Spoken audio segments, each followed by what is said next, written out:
And welcome in Out of Bounds here on 103.7 The Buzz. Appreciate everybody listening in on this beautiful day here in the great state of Arkansas. John Nabors, Joe Franklin, broadcasting live from the Hoggs Meat Market Studios with you today. And thank you, as always, for making us a part of your afternoon.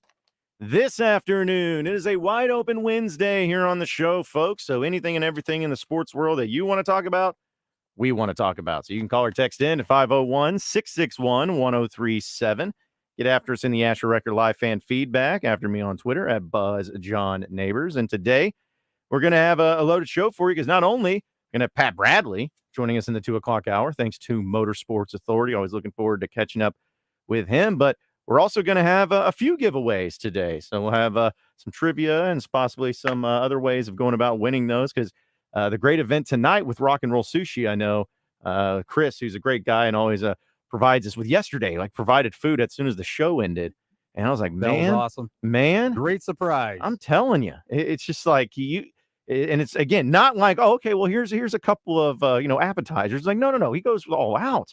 And I'm like, you're going to start spoiling me because now I'm going to start expecting every day coming in. I'm like, man, if Chris from Rock and Roll Sushi's coming in, I may have to want to get there a little early or maybe stay a little late because he's always going to be providing. But he's awesome, man. He's awesome. The people there at Rock and Roll Sushi are awesome. And been great friends for a long time. Yeah, and he's a guy that's just he has an energy to him everywhere he goes. He's always got an energy to him. So, but they have their big event going on tonight, and we're going to have a pair of tickets to give away. Yeah, it's Rock and Roll Sushi Birthday Bash at the Hall, and that starts at 7 o'clock. So we do have a pair of tickets to give away, and it's going to be an all-around great time tonight. Oh, yeah. Can't wait for that. And I guess, the Hall, we're doing the countdown to kickoff at the Hall, I guess, in 6 days. Yeah. So next Tuesday, Hall's a happening place. Oh, it really is. And it's awesome. I guess the first time that I went to the Hall was it for the countdown to kickoff last year? May have been the first time. I can't remember. Either way, I remember how impressed I was with it, not only because I wasn't aware that it was there, but just the setup of it.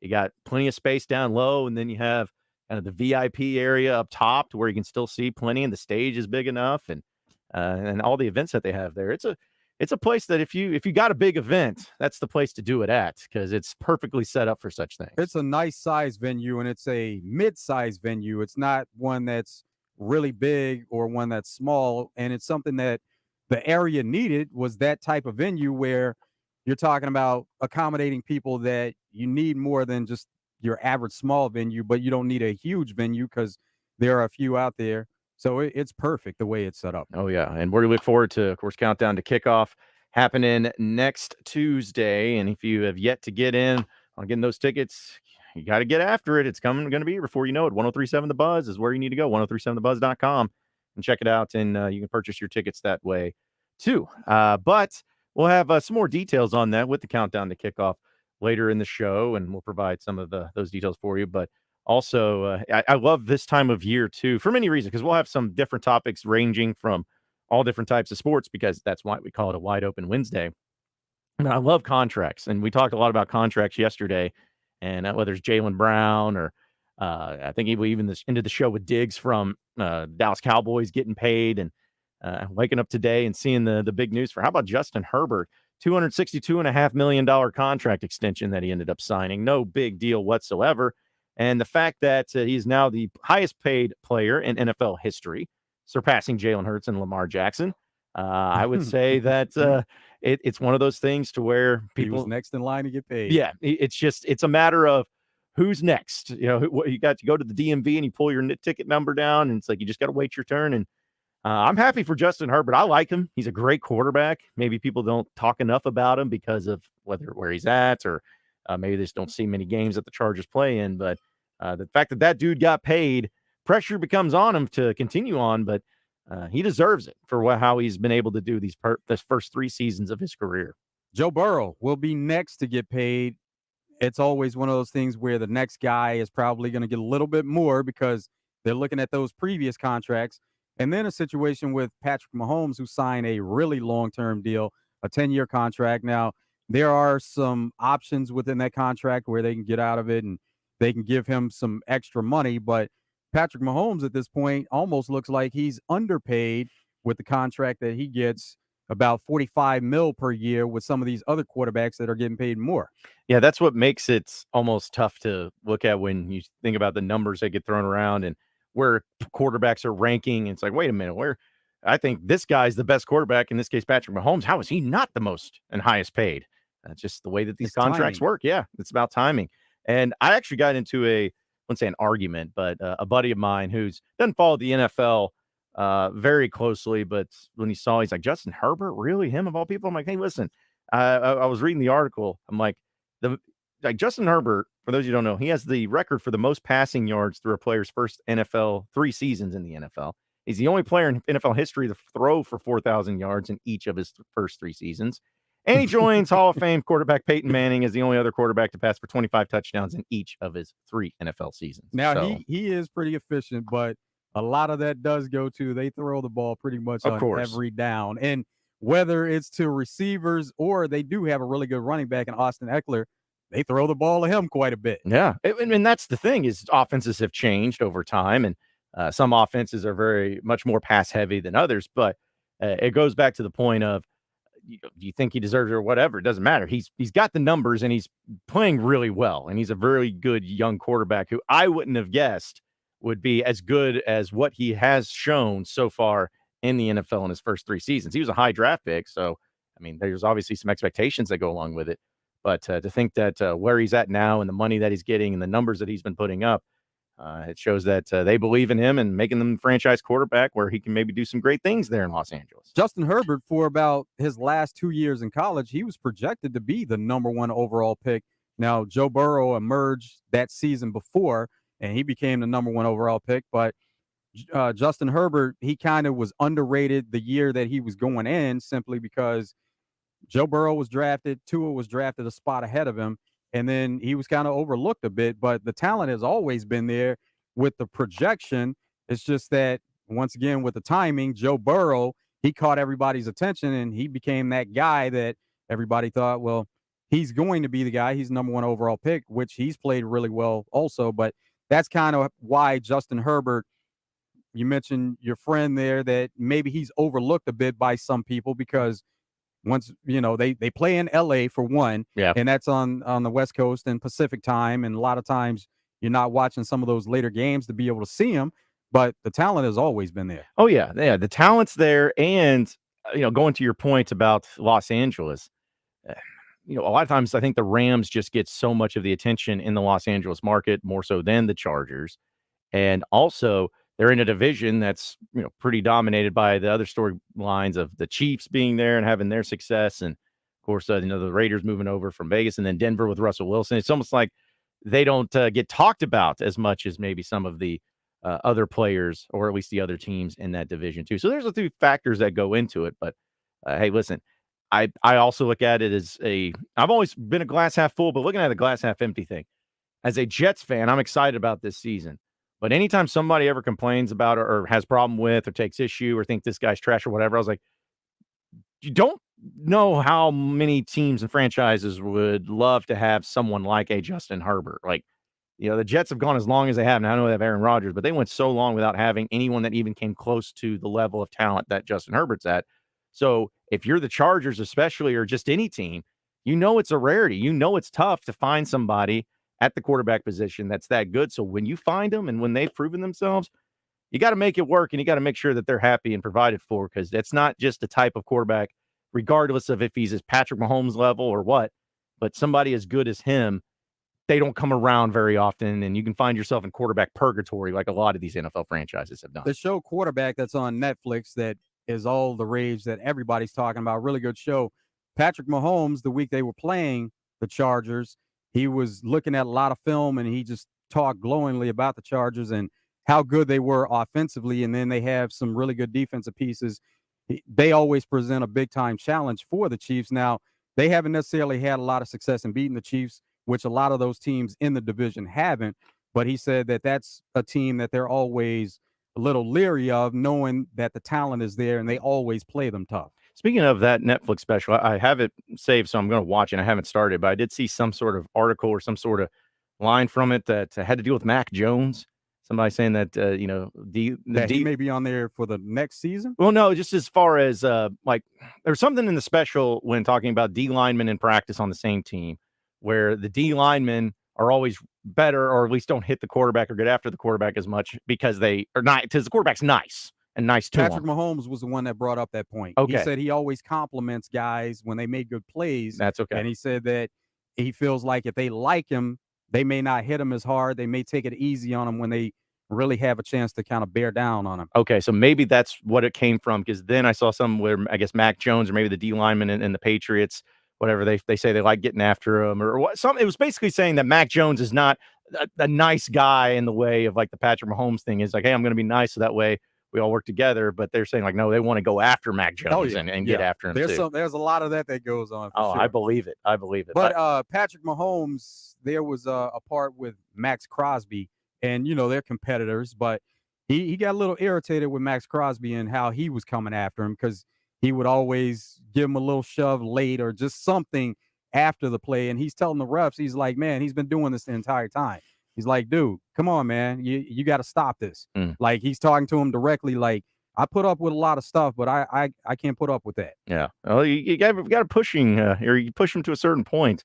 They're going to respond and react. But There was one play where Max Crosby comes around and he takes a swipe after Patrick Mahomes lets the ball go, and he actually hits him in the back of the head. So they threw a flag on it, and that's when he was telling the ref, he's like, "Dude, he does this all the time." And he's like, "Man, come on now, you hit me in the back of the head." And they're looking at the replay, and Max Crosby saying, "Man, I swear, there was nothing to it. I was swiping at the ball." see, I want to watch this special. I may start that tonight because I love Netflix specials in general, but from what I've heard, this one's really good. So can't wait to check that out. But hey, it's a wide open Wednesday. We've already got some people texting in. We'll get to you on the other side, Rebecca. Don't you worry. So hang tight with us. And we'll get to more of your phone calls and text messages 501 661 1037 here on Out of Bounds. So stay with us.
It's a wide open Wednesday here on Out of Bounds, folks. We want to hear from you. Whatever you want to talk about in the sports world. 501-661-1037 is that number to call or to text in. In fact, we've already gotten on our text line from the 870. It's a wide open Wednesday, and Ole Miss still sucks. Nice. All right, good. Already mixing a little trash talk Thursday with wide open Wednesday. I can get down with that. Get down with that. It's almost like 38 days away from football season, so that's right. Time is just rolling along. 38 days. We talked about the numbers and, thinking about like 39 yesterday, 38 today. I don't know of any players that come to mind in any capacity of football of 39 and 38. Like, I just, those were just, or 37. Like, I won't know any 37s. I don't think I'll know any 36. Like, it seems like the later 30s are just odd numbers where not many people rock them. Yeah, 38. It seems like maybe a fullback. Yeah. And there aren't a lot of those in the game anymore. Yeah, because I feel like 31, 32, 33, even 34. You could feel like you could name quite a few. Because was Jerome Bettis 34? Was that what his number was? I thought maybe 36. 36. Okay, so there you go. There's a 36. He'd probably be I knew he's in the 30 somewhere, so he'd be of note. But yeah, 38's kind of a boring number. Can't think of any Razorbacks of 38. Can't think of any NFL great players of 38. I'm sure somebody will chime in and be like, "Hey, you forgot about this person." But it's kind of an odd number for football players. Yeah, and Bob numbers. Tucker. Ever heard of him? Bob. Yeah, and Bob, great player, great guy. Loved his football. No, I have no idea who Bob Tucker Mark is. Kelso. Nope. Got nothing for that. Tyrone Poole. Now, I've heard of him. Yeah. Okay. He's Kimball 38. Anders. Okay.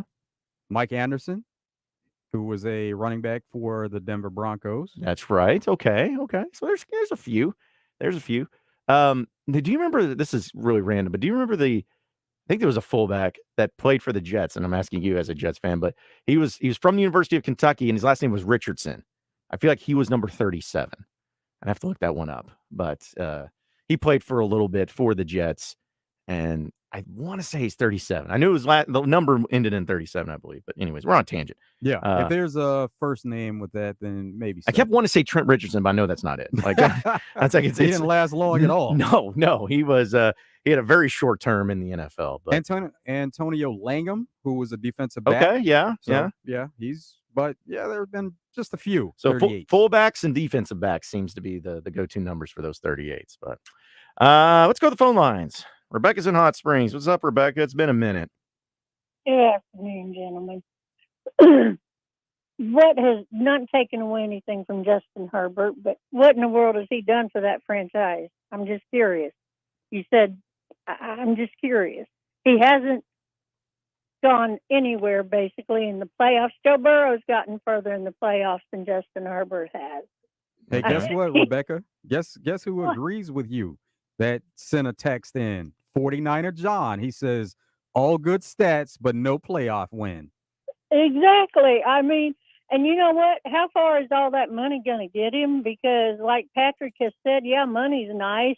And he'll be up for a new contract not long from now, but he wants to leave a legacy, and legacy isn't made up of being the highest paid player. He wants the rings. Well, he's only 25. Money don't mean anything. He's got a long career in front of him. Now, Rebecca, Justin Herbert's defense and maybe the head coach did let him down in this past playoff run because they had a nice lead, and in the defense they played well in the first half where they're getting interceptions.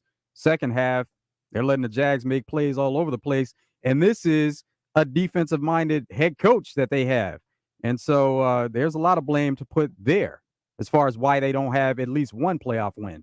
I mean, division. How many times have they won the division? Because of Patrick Mahomes, Rebecca. You realize that. That's why they haven't won the division. So Rebecca, how much money is Justin Herbert worth then? How much should he be paid? I couldn't believe right now he's the high. Joe Burrow deserves more than he's about to get. He's about to get it. His contract is coming up. I don't know. Too. I think if he's smart, I think I've read somewhere that he's going to try and follow Brady and Mahomes and try and leave some on the table so he can keep his core players together because he realizes it's about championship. You don't think so? No, he my does. quarterback is He does want. the players to be looked out for, and he does want to spread it around a bit. But it's not like he's going to take, let's say, 38 mil a year as opposed to taking about maybe 48 mil a year. He may not get the highest contract, but he's going to be in the ballpark for it. I'm glad I mean, plus Mahomes makes so much off endorsements, so it's not like he needs it. Money is, like he said, he's got enough money anyway.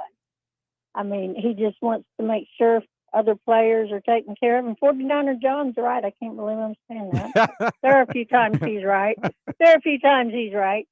But that just cracked me up when I read that, and I kept hearing all day, he deserves it. He's done so much, and I'm like, what the heck has he done? What the heck has he done? Well, he hasn't done anything. So I do agree he's underrated, but he still hasn't done anything. He hasn't done anything. I mean, for the first 3 seasons, I'd say he's done some. He's still got some work to do. He's still got to get to the playoffs and win and everything. But I mean, he's got great numbers through the first 3 seasons, and not many players have been able to do what he's done in the first 3 seasons. Rebecca, of their career. You know who their kryptonite is, though, right?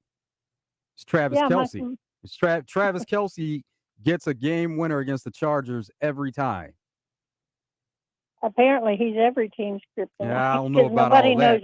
Nobody knows how to cover him. It's like Terry Bradshaw said last year after the Super Bowl. Why can't they cover you? They know he's going straight towards you. Why can't they cover you? They won't cover him. But anyway, it is what it is. Good to have you back in the studio, John. Yeah, it's good to be back. Love the show. Appreciate it, Rebecca. Yeah, have a good one, Rebecca. It's funny when as soon as I saw she was on the caller board, I'm like, I know what this is going to be about. It's like I know it's going to be about Herbert and his contract and everything. But again, it goes back to timing. Like Joe Burrow's going to get his. He's going to get his money. And I mean, would you take right now Joe Burrow, Justin Herbert? I'm taking Joe Burrow all day. Yeah. But it's just because of team success. Yeah, it's because they've been now, I guess, in 3 seasons have had 1 Super Bowl appearance and 2 AFC title games. Yep. Right. It's pretty good. It's pretty good considering that it was the worst franchise that was in that year of getting the number 1 overall pick. Not bad for them to have a quick turnaround. So yeah, he'll get his money. I don't think you have to worry about that. Let's see. Also from the Asher Wrecker Live fan feedback comes from Boss Hog. It says 39 days. Rabid Razorback fans on Facebook posted a video clip of the 39-yard pass from KJ to Matt Landers versus BYU for the 39 days till yesterday. So, okay. Yeah. I mean, I guess if you can't think of any numbers, just think of yardage that you had for a touchdown pass. But always a great option. Yeah, that's true, too. And then KC says also, will John Nabors and Joe Franklin make an appearance at the Hall tonight? Yes. Yeah. Well, I'm sure we can find a way to show up really incognito and, make an appearance and hang out because it is going to be a great event. And I mean, when you got rock and roll sushi involved and having a birthday bash, it's always going to be a good time. So, I'm sure we can mosey over there and find a way to be out there with the people too. The Velcro Pygmies. Velcro Pygmies tonight. Now that's a name. Velcro Pygmies. Yeah, I was looking at this little graphic that they made too. Look like the quintessential 80s hair band is what the vibe that they're going for, as well as Hold On Hollywood. Doors open at 6 p.m. for that, folks. Let's see. Some other things that happened too. This is in the intro. How about the Braves last night? Lost the game, but still a really cool moment. Anytime history is made, it's always cool. But the Braves were able to turn the first 8 to 3 to 5 triple play since 1884. It's been a long time. That's a good amount of years. Close to 150 years. Close to that. Yeah. So right at that. Yeah. How that was pretty impressive. And watching the highlight was pretty funny. Yeah. 140, it still doesn't matter. It's a long time. And I always think it's really cool when history gets made. Triple plays are really cool within itself because the timing has to be perfect for it to actually happen. But then to have it done in that way of an 8 to 3 to 5 makes it even that much cooler. So I thought that was pretty historic last night. And I'm sure they'd rather have gotten the win, even though they got smoked 7-1.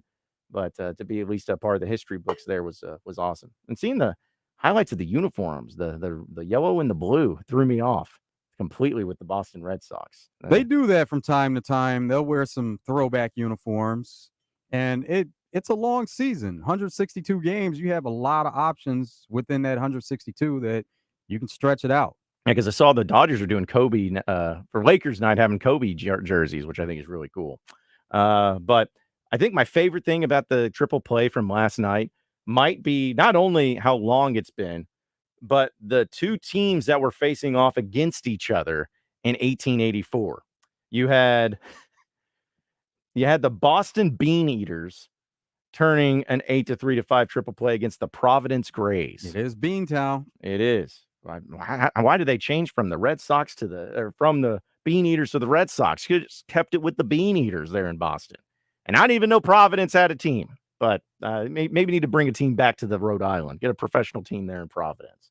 At that time, it benefited everybody to play more local. Yes. The travel that was involved. Yes, because I think about, what was that movie that was about in World War II? A League of Their Own. Yeah, when it's like they had the women's baseball team, but it was all within like Kenosha and South Bend, like all very, very close together. Absolutely. So yeah, travel was a little bit different there. But yeah, Boston Bean Eaters, a great team that year of the Boston Bean Eaters in 1884. But yeah, really cool play from last night. Let's go back to the phone line. Sterling is on the line. What's up, Sterling? Hey guys, sometimes when you have a thought and you find out a person that's usually wrong agree with you, yes, you might need to have a second thought. Yeah.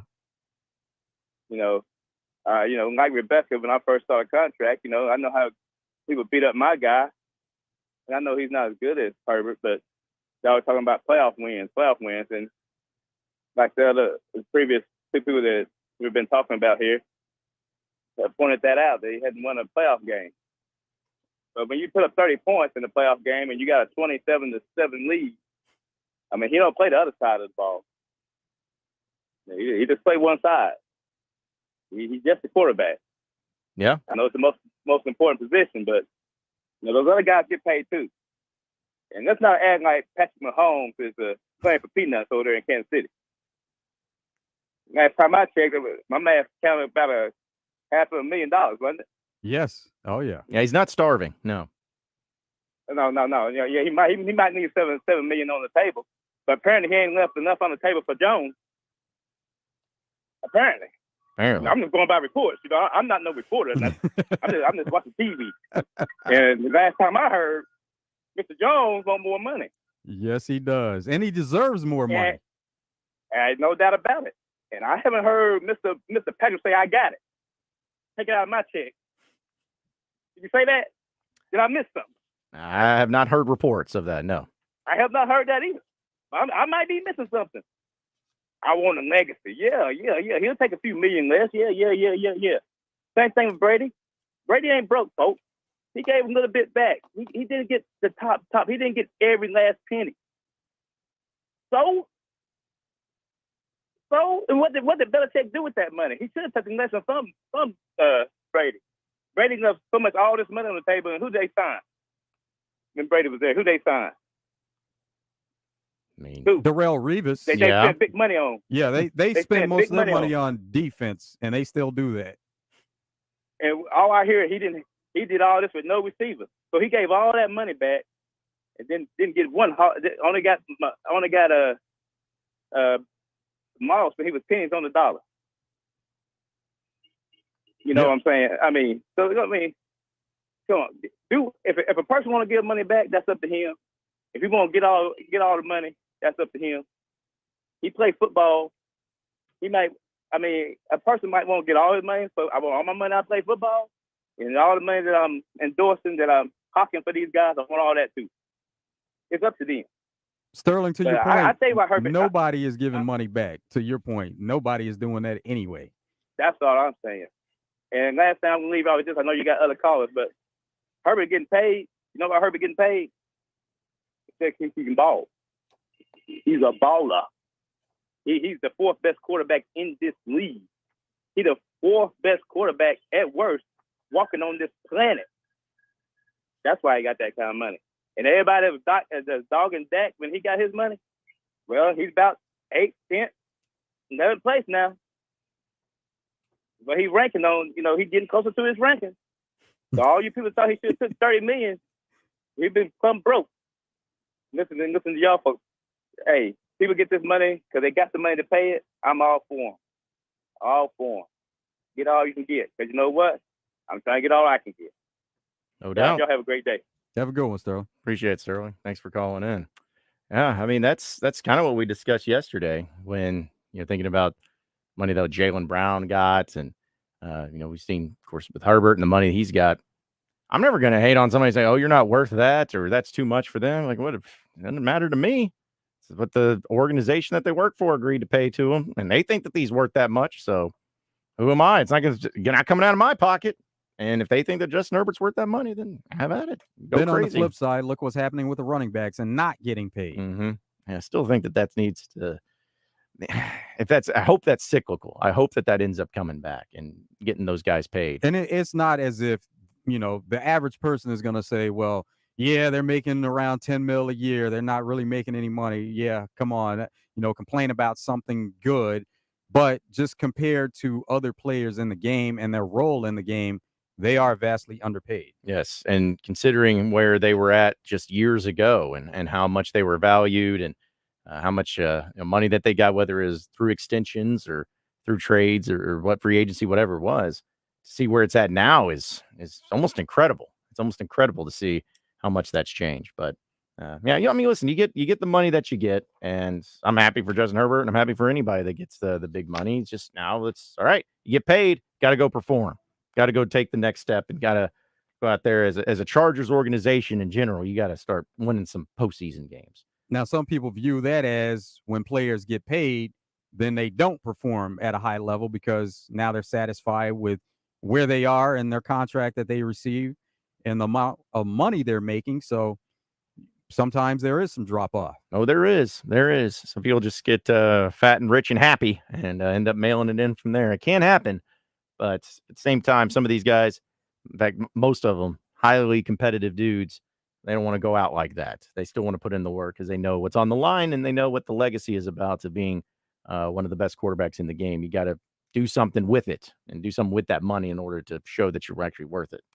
And speaking of quarterback positions, I saw the huge breaking news, crazy news, shocking news even, that Panthers have announced that Bryce Young's their starting quarterback. Yeah, there are a lot of people that are surprised by that. Jeez. Because they thought it was going to be Andy Dalton. Yeah. Well, I mean, between Andy Dalton and Bryce Young, it's pretty tough to decide which one you want to go with. I thought that they were going to at least wait till training camp got over with before they made that decision. But I guess they felt like Bryce Young just had the slight edge over Andy Dalton and decided to give him the reins as the starting quarterback. And early in the process, too, they just got to training camp. It's not like they've had any kind of competition, but that's good to go ahead by Frank Reich and shut it all down and make that decision. And everybody understands what it is, as opposed to everybody guessing and trying to work through the situation. Everybody knows what's there. Yeah, essentially, Frank Reich left zero doubt on it when he was asked about it. He says, yes, he's QB1. When we decided to pick Bryce, we imagined and saw the vision that we'd be standing here today saying he's QB1.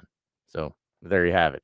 I appreciate and respect the coaches like him that don't leave any sort of like vague messaging of, well, obviously, we got to see what we're doing out here. We got to look at we're taking it one day at a time and letting these guys fight it out and battle it out. We want best quarterback to be out there. No, he's QB1. Thank you. Okay, now moving on. Like there's no more questions about it. He doesn't have to worry about getting asked from the media members there each and every day of who's looking better and who's battling out. It's like, no, we drafted this guy number 1 overall for a reason. He's going to be our QB1 starting right now, going forward. No questions asked. So, but yeah, I forget that Andy Dalton's there. And honestly, I forgot Frank Reich was over at Carolina. Just about the coaching moves, leading from the Colts. And then, of course, Matt Rule being fired from the Panthers, now in Nebraska. It's an ever-evolving door when it comes to those coaches. So, Panthers fans out there, we can rejoice. Your number 1 draft pick overall is your starting quarterback. No questions asked. We will have some more headlines, though, to dive into on the other side of the break here on a wide open Wednesday. Some national stories, well, some local stories, too. So you won't want to miss that. So you better stay tuned, folks, on Out of Bounds on a wide open Wednesday, because more is coming up next.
If you're shopping for a vehicle, you want to get to Guadney Chevrolet. Guadney has best deals in the market, been doing it 60-plus years.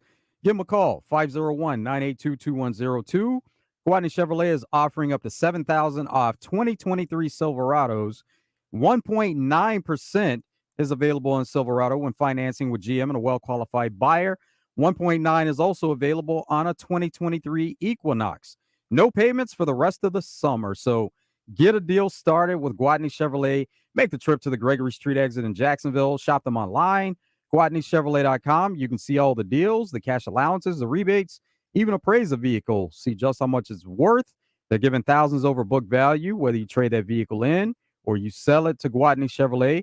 Guadney is always actively buying vehicles, so you get a great deal on the vehicle that you trade in or sell. See the entire inventory of new and pre-owned vehicles on GuadneyChevrolet.com and get a deal started on GuadneyChevrolet.com before making a trip to the Gregory Street exit in Jacksonville.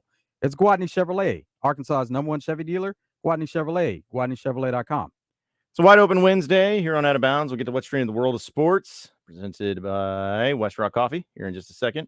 Did have a few people chiming in on our text line that comes from the 501 top 5 quarterbacks for this person. I don't even read that. You don't want that? That's 49er John. Now, he made a point, and then he comes back with something counteracting. No. Oh, man, we need to block him then because I'm going to read that. No, I'm just kidding. This is a different 501. How about this one? So how many NFL quarterbacks started and retired while Tom Brady was actually in the league? A lot. Did Big Ben Roethlisberger was one, right? He started after Brady and retired before Brady. Yep. So I got that one. That's the only one that really comes to mind as far as the big names. Yeah, go. Phillip Rivers, Eli Manning. Oh, yeah, Phillip Rivers, yeah. There have been a bunch of them. Because Brady was from 2000 to 2022, right? So 22 years, long span. But, yeah, that's interesting. That's, not many people probably say that, but when you play 22 years, there's going to be a lot of people that start and retire during that time. Absolutely. So, and even quarterbacks that played with Brady and they were backups, they were out of the game before he retired. Still absurd. It's absolutely absurd, but that's why he's the GOAT. But hey, listen, there's some other things going on in the world of sports, so let's talk about what's trending. What's trending in the world of sports is sponsored by Arkansas-based West Rock Coffee. Join West Rock Coffee and their 1.5 million coffee farmers around the globe as they fuel Arkansas with great tasting coffee, tea, and water delivered directly to your business. Contact them at westrockcoffee.com or 833-886-JAVA today. All right, what's trending in the world of sports? A few things going down. We've already mentioned about the Chargers paying Justin Herbert $262.5 million in his contract extension, and also the fact that Frank Reich has named Bryce Young as the starting quarterback. However, there are some other things going on in the college football world, at least.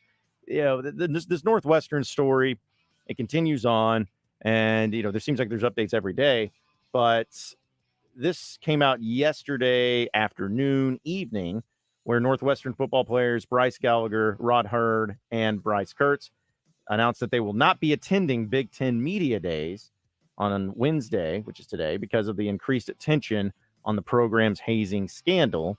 They put out a joint statement where they said this was a very difficult decision since we were excited about the opportunity to participate in this great Big Ten tradition and to talk about the game we love in the season ahead. But given the recent events involving Northwestern football program, we did not want our participation to be dominated by the hazing issue and still focus away from football in the upcoming season. We're proud members of the Northwestern football program and want our on-field performance and off-field conduct to always have and reflect the values of the university and our fans. So I am in support of them. I don't blame them whatsoever. I've always been very staunch when it comes to, hey, if you go, if you want to speak into the media, you got to speak to the media when things are good and when things are bad. However, in this circumstance, I feel like because they were let down by the head coach and let down, honestly, by Derek Gregg, the AD, and the president, who have not done enough communicating and being transparent with all this whole thing, I don't blame them at all. Like, hey, we had nothing to do with this. We're just kids that are trying to play football, and we don't want to get asked a ton of questions because that's all it's going to be talked about when we're just trying to get ready and get excited for the football season. So That's all it would be. They wouldn't get any other questions outside of that. yeah, and again, if Derek Gregg, who's the AD of Northwestern, make him go to media days and have him answer those questions, because that's the person that needs to be asked about these things, or the president or whoever. But these players, they don't need to have that dominated as the conversation. It's just not something they need to do. But luckily, another headline is that Derek Gregg, the AD of Northwestern, has said that they are determined to remove any hazing from the school's athletic teams while also supporting the athletes in the program. And also that they are going to conduct mandatory anti-hazing seminars. Well, it's Great. taking steps in the right direction. Yeah. Well, it's just, again, I won't go into that because it's just going to open up a can of worms. I just feel like this is not something that is just going to fix everything overnight. Of like, oh, no, we're going to go to these anti-hazing seminars and I'll fix it. It's like, no, the problem was before. Fixing it going forward just needs to be building a new culture and going to anti-hazing seminars. I don't feel like you shouldn't have to do that. Just say no hazing. Just what you shouldn't be doing. We don't need to have to go to a seminar to tell us what should and should not be conducted. But that's just me. Maybe it'll help out, but at least they're trying to make their appearances in the right direction there too. And also mention this, but I thought it was cool enough to mention once again, as I like the Dodgers and of course the Kobe Bryant honoring that they're going to be doing. But I think it's really cool. They put out some uniforms on Lakers night that they're going to be giving away that are black and gold Lakers jerseys, but in the form of Dodgers jerseys, but with an 8 on the front and a 24 on the back with the name Bryant across the board. So I think that's a really cool thing. That'll and be a hot seller if they decide to sell that jersey too. I was about to say, if anyone's out there in Los Angeles listening and you're going to the game, if there was a way you could find in your heart to grab one of those jerseys, I will pay for the shipping for you to send it over here, because I think that'd be a really cool thing. And honestly, if the Dodgers do want to make some money, they need to really end up, selling them and making a profit, because a lot of people would probably end up buying those. And also in some other news, we talked about the PASS Act from the NCAA and the trying to get NIL and transfer portal under control, something that was at least announced or put forth when it comes to the new law by Senators Tommy Tuberville. It still cracks me up to say Senator Tommy Tuberville and Joe Manchin. Well, the NCAA president says it's a step in the right direction. See what the conferences and commissioners all say, but at least looks like they're on board with it. The NCAA is, and hopefully they have something resolved here very soon before it continues to get really out of hand. And finally, I love this. I just know it's not going to change anything. But how about the San Francisco Giants and the Oakland Athletics and all the fans chanting, "Sell the team" together as one to try to, of course, protest the moving of the Oakland Athletics to Vegas. It's like, I give you guys a lot of credit, and that's really cool, but it's over. It's over. Yeah. It's done. And then half the reason that they're not in an area that's closer is because of the Giants. The Giants block them and getting stadium deals around certain areas. Mm-hmm. And also, let's be completely honest. The Giants and Giants fans, the A's haven't been a threat to them in a long time. They've won 3 World Series over the past 15 years. They're like, oh, yeah, it's like the little brothers. Like, oh, yeah, well, we'll chant for you. But dadgum well, that if the A's have been a problem and have been beating them and have been winning World Series and has been the opposite, they wouldn't be chanting that. They'd be mad. They'd be like, no, we're not going to help you guys out. Are you kidding me? But, whatever it takes to build the bond of a great rivalry. They're going to Vegas, though. It's over with. The A's are going to Vegas. Stop the chants, because it's over and done with. But what's over and done with is not this show, though, because we got Pat Bradley joining us on the other side of the break. So stay with us here on Out of Bounds.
1 hour down, 2 hours to go. Appreciate everybody listening in on this beautiful day here in the great state of Arkansas. John Nabors, Joe Franklin, broadcasting live from the Hoggs Meat Market Studios with you today. And thank you, as always, for making us a part of your afternoon this afternoon. It has been a great wide open Wednesday, folks. And we're about to have Pat Bradley joining us, thanks to Motorsports Authority. But I do have some breaking news, some really cool news. At least I think it's pretty cool. Dealing with the Razorback basketball team. No, nobody's been added officially to the roster yet, but it has just been announced, hot off the press, that the Arkansas Razorback men's basketball team will be hosting an exhibition game for charity against the Purdue Boilermakers in Bud Walton Arena. How about that? Zach Edey, the player of the year, who's back at Purdue, he's going to be coming to Bud Walton Arena as part of a charity game in the exhibition slate. And the game is going to be on October 28th. Tip-off is set for 3 p.m. And as a heads up, because the U of A wants you to know this is not part of the season ticket package. So if you're wanting to go to this game, this is a completely separate ordeal. But one of the best things, if not the best thing about it all, is that the proceeds from the game will go to the United Way to assist with relief efforts from the tornadoes that affected Arkansas earlier this year. So how about that? Another key, really great cause for Arkansas men's basketball and having that game against Purdue this season. It's going to be fun. Yeah, we'll see more of that. We saw it last year with Arkansas and Texas, and now Arkansas, Purdue. And this is something that they've talked about in college basketball for a while, playing some of these games. And they've even talked about doing it in the summer when in the depth of the off season for college basketball, just to kind of keep players in shape and getting them to see some different teams, because they play against each other, but they like to play against other competition. And this is a really cool thing, too, because not only do you have to have a key component, but you're talking about Purdue and Duke will be playing in Bud Walton Arena this year. Granted, one game counts and the other one doesn't towards the schedule. But still, it's going to be a really cool thing. And Zach Edey, I guess somebody said, just tweeted, he's like, it's going to be the tallest player in Bud Walton history. I'm like, I don't think it is. He's like 7'4". I still think, was he him and Vanover about the same size? Not Vanover, maybe still was Connor Vanover, that is. No, he's still not taller. quite as tall. Okay. Yeah. Well, maybe he is the tallest one. I don't know. Not that it matters, but still pretty historical, pretty cool thing. And I'm sure we'll talk about that and a lot more as we go to the Jones and Sun Diamond and Bridal Fine Jewelry Hotline. And welcome in our guy, Pat Bradley, thanks to Motorsports Authority. And PB, as always, appreciate you joining us. How you doing this afternoon? Doing good. How's the gentleman doing? We're doing great. Everything's good. Yeah, we're doing great, PB. In fact, I'm sure you were hearing us talk about it. What do you think? Arkansas, Purdue, and an exhibition game before the season starts for charity. How about that in Bud Walton Arena? Yeah, it's good. We've had years where teams will scrimmage each other, but they don't talk about it. And so it's good to see that. I know Joe referenced the Texas game last year, which fantastic. Get a chance to get those guys in front of some crowd and play some high level basketball before it really means something. So I'm glad they're doing it. Like I said, there were some teams that would scrimmage in the past that was, sort of flew under the radar. So it's good for everybody, especially charity. And the other thing is, most teams have gone away from the Midnight Madness, which always was a sort of a great way to have a charity event, because the entrance for Midnight Madness was you bring a canned food, get introduced to the team, and obviously we're just playing against each other. But so it's a good introduction to the team officially in a way, since there's not. I don't think they do like a real Midnight Madness event, do they? Or they must have something though. I guess the Red White game they do that, which they held in Barnhill last year. That was a really good event, actually. PB, is that something you like to see more of, especially with some of the talk that's been put out there that they're even talking about doing some of this in the summer, where you schedule some games? Well, Freak, the thing is, like, these guys are on campus most of the summer anyway, and just because it's the facilities and the housing and the nutrition. Years ago, everything was shut down in the summer. Like the chow hall was shut down, all those things. So it didn't really make a lot of sense to spend your summers on campus. And not to mention, we would go back to our hometowns and we'd play in, pro-am leagues, we called them. We had one in Boston where college players and professional players would play games in the summertime. But with the NCAA easing up restrictions on practice times in the summer and workout times with players and those types of things, yeah, it makes sense because the guys are on campus, so they're just basically scrimmaging against each other. And so why not bring in? I think Coach Cal had a good idea. I think he was talking about having, I don't know if it was tournaments or basically presenting it to like the SEC network to have these games for content. And, we know from, last year, obviously, I think, Kentucky was just on ESPN and SEC network. They were playing in Canada. But yeah, I would think TV, ESPN, SEC network would love that kind of content. You kidding me? On a slow July 29th, you know what I mean? To show Auburn, Arkansas, or whatever it is, playing a game, or even if it is out of conference, that'd be great too.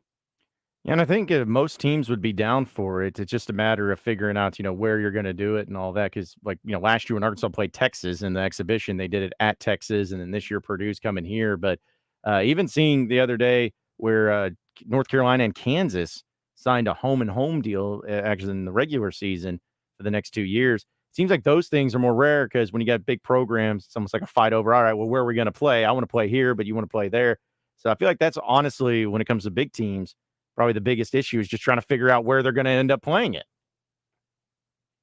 Well, there's two schools of thought there. Going back to Coach Cal again, he famously didn't want to play really any major teams on their home court, and he wanted to play a neutral court. His excuse was, well, we want to get ready for the tournament, neutral court, right? Neutral court tournament. Which I get, however, it does sort of take away a little bit of the excitement when you don't play, two out of conference teams at the home court. I get why coaches don't want to do it, but then again, it's like the way they do the tournament now. If you go to Indiana and lose in a non-conference game, you're not going to get kept out of the NCAA tournament for that. So, in the back of every coach's mind is obviously we got to get into the tournament. And, maybe in the past, they looked at it as a negative to schedule those games because you go there just to lose, or obviously it's going to be a tall task to win there. But I think I think it's looked at differently now, and it should be. So hopefully we'll get more of those where, it's not North Carolina, versus Kansas at a neutral court at the, in the Bahamas. It's actually, at each other's court, which I think, listen, when we got Syracuse in there a few years back, you can almost count it on one hand how often we've gotten really great basketball non-conference programs. Oklahoma, Texas, obviously, but that's kind of regional. Michigan had 1 year too. I think Michigan was one. Michigan, yeah. And we actually went up to Michigan. We played at Michigan. I was at that game actually, and it was very. I was at the Iowa State game. We went and played at Iowa State. That's Coach Zimmerman. Coach Matt Zimmerman was the scheduler back then, and I've talked to him about it many times and how he went about trying to schedule those games.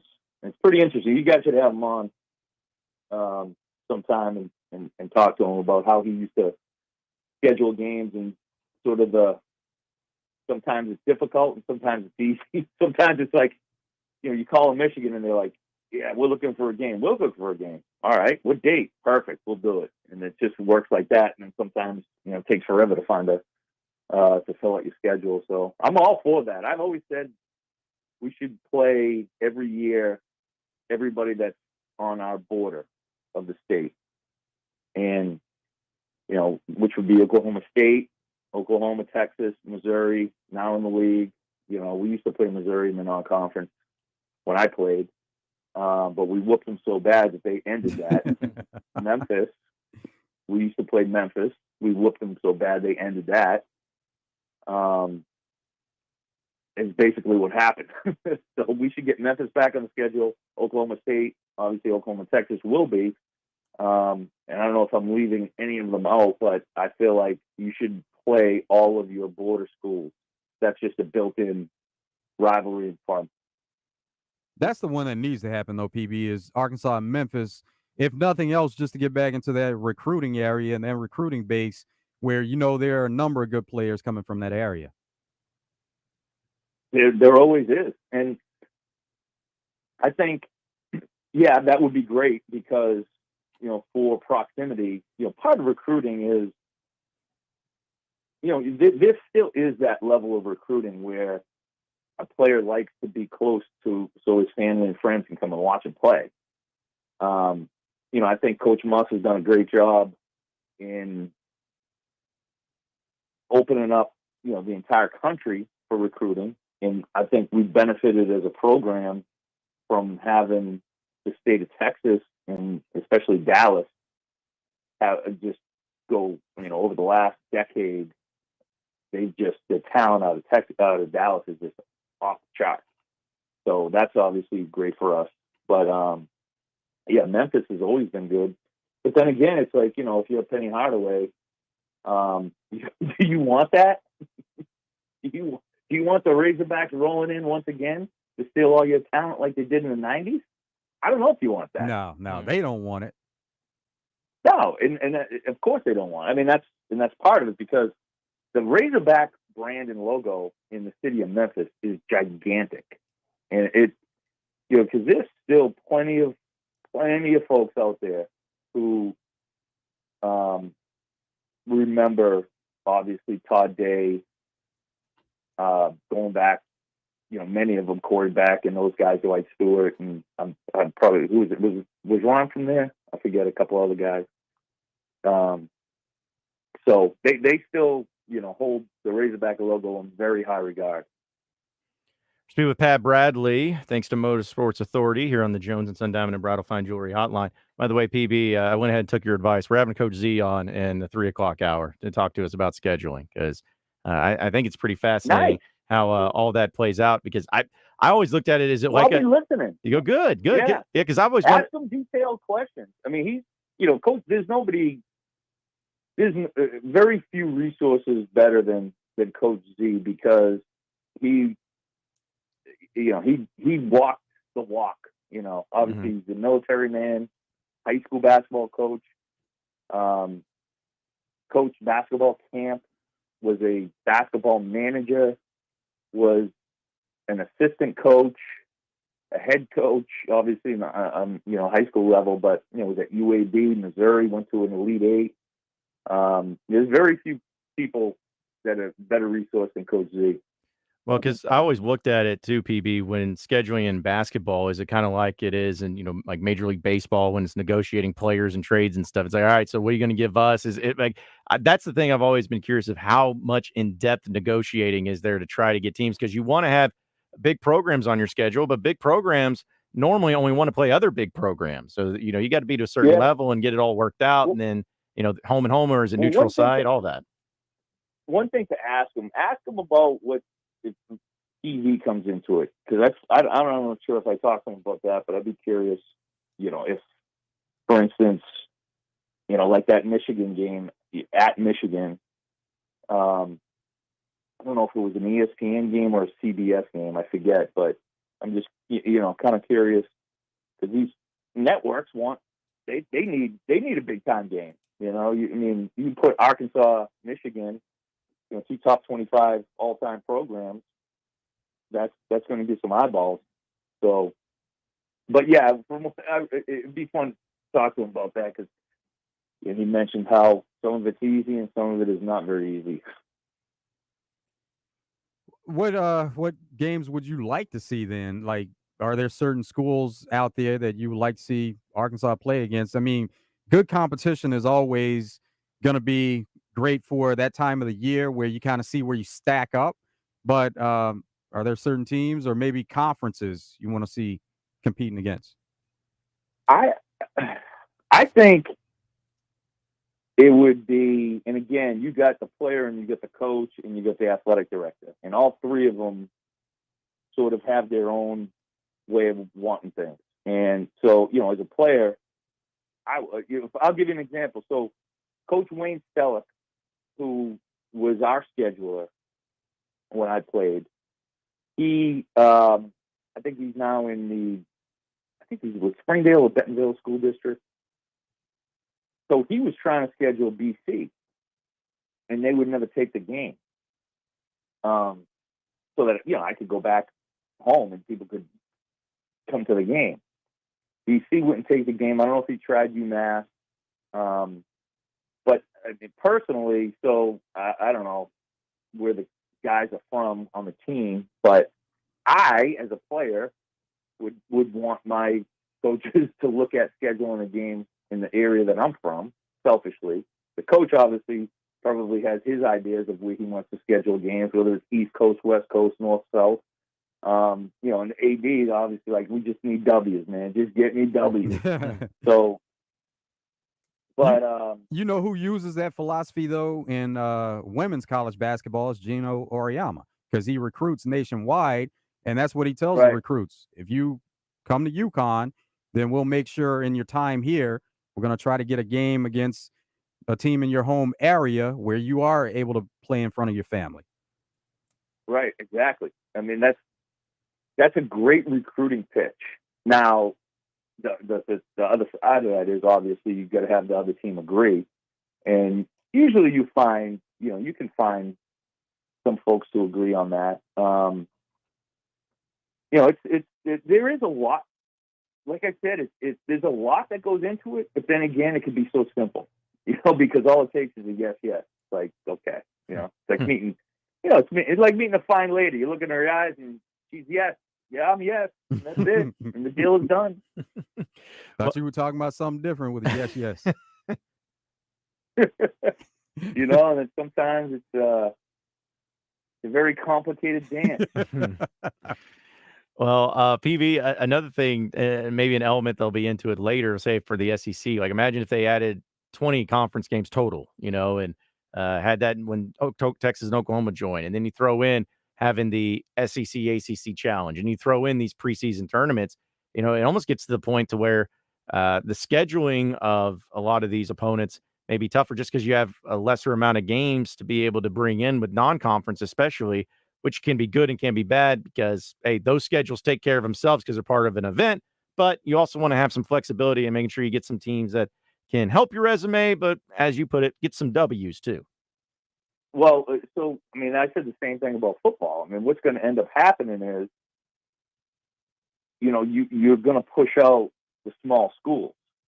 And because the way, if you open up the college football playoff to 12 and you have 40 bowl games, all you got to do is some years just win 5 games to go to a bowl.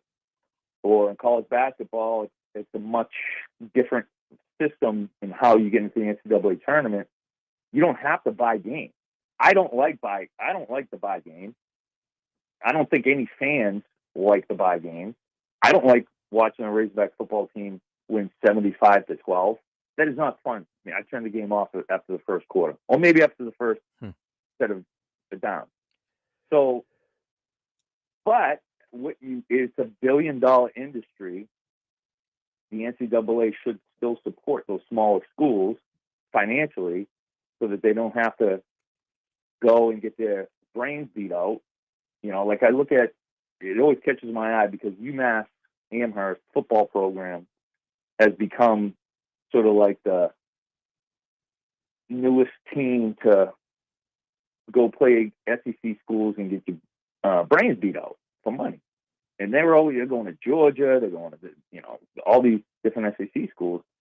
Now, obviously, it's a guaranteed win for those other schools, but and it's a great experience for the players too. I will give you that. Hey, PB, we got to run, but as always, we appreciate you coming on. Appreciate Motorsports Authority for making it all possible. We got more Out of Bounds on Wide Open Wednesday coming up next.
It's Wide Open Wednesday here on Out of Bounds. Appreciate Pat Bradley joining us in the previous segment, and really appreciate Motorsports Authority for making it happen each and every week here on Out of Bounds. And I'll tell you this, we got a few things that we're going to dive into. Again, Matt Zimmerman will be joining us in about half an hour.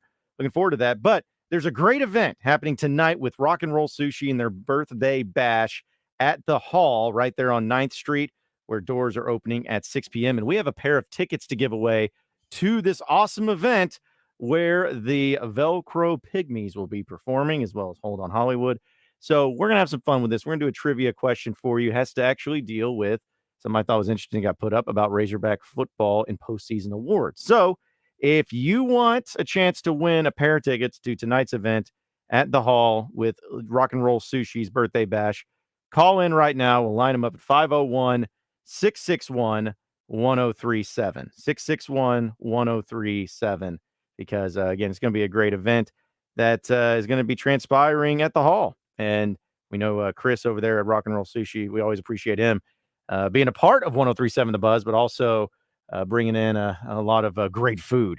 That's my favorite thing about Chris coming in. No, I'm kidding, Chris, if you're listening. You know, we have some fun with you no matter what, but we'll have some fun with you too. And tonight's event. So again, if you want to get in on it, this great event tonight, just call in at 501-661-1037 and we'll make that work for you.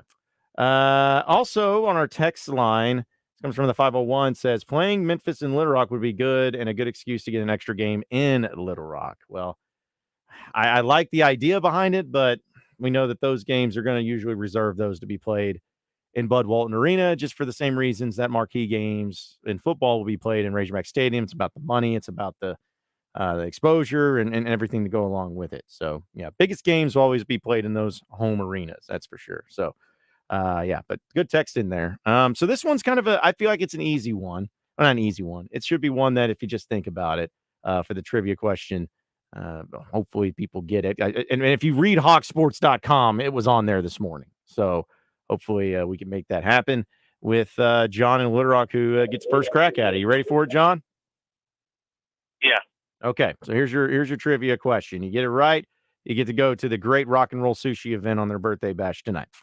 So, in the history of Razorback football being in the SEC, there has only been one quarterback to ever be first team All SEC postseason awards. We're not talking about preseason.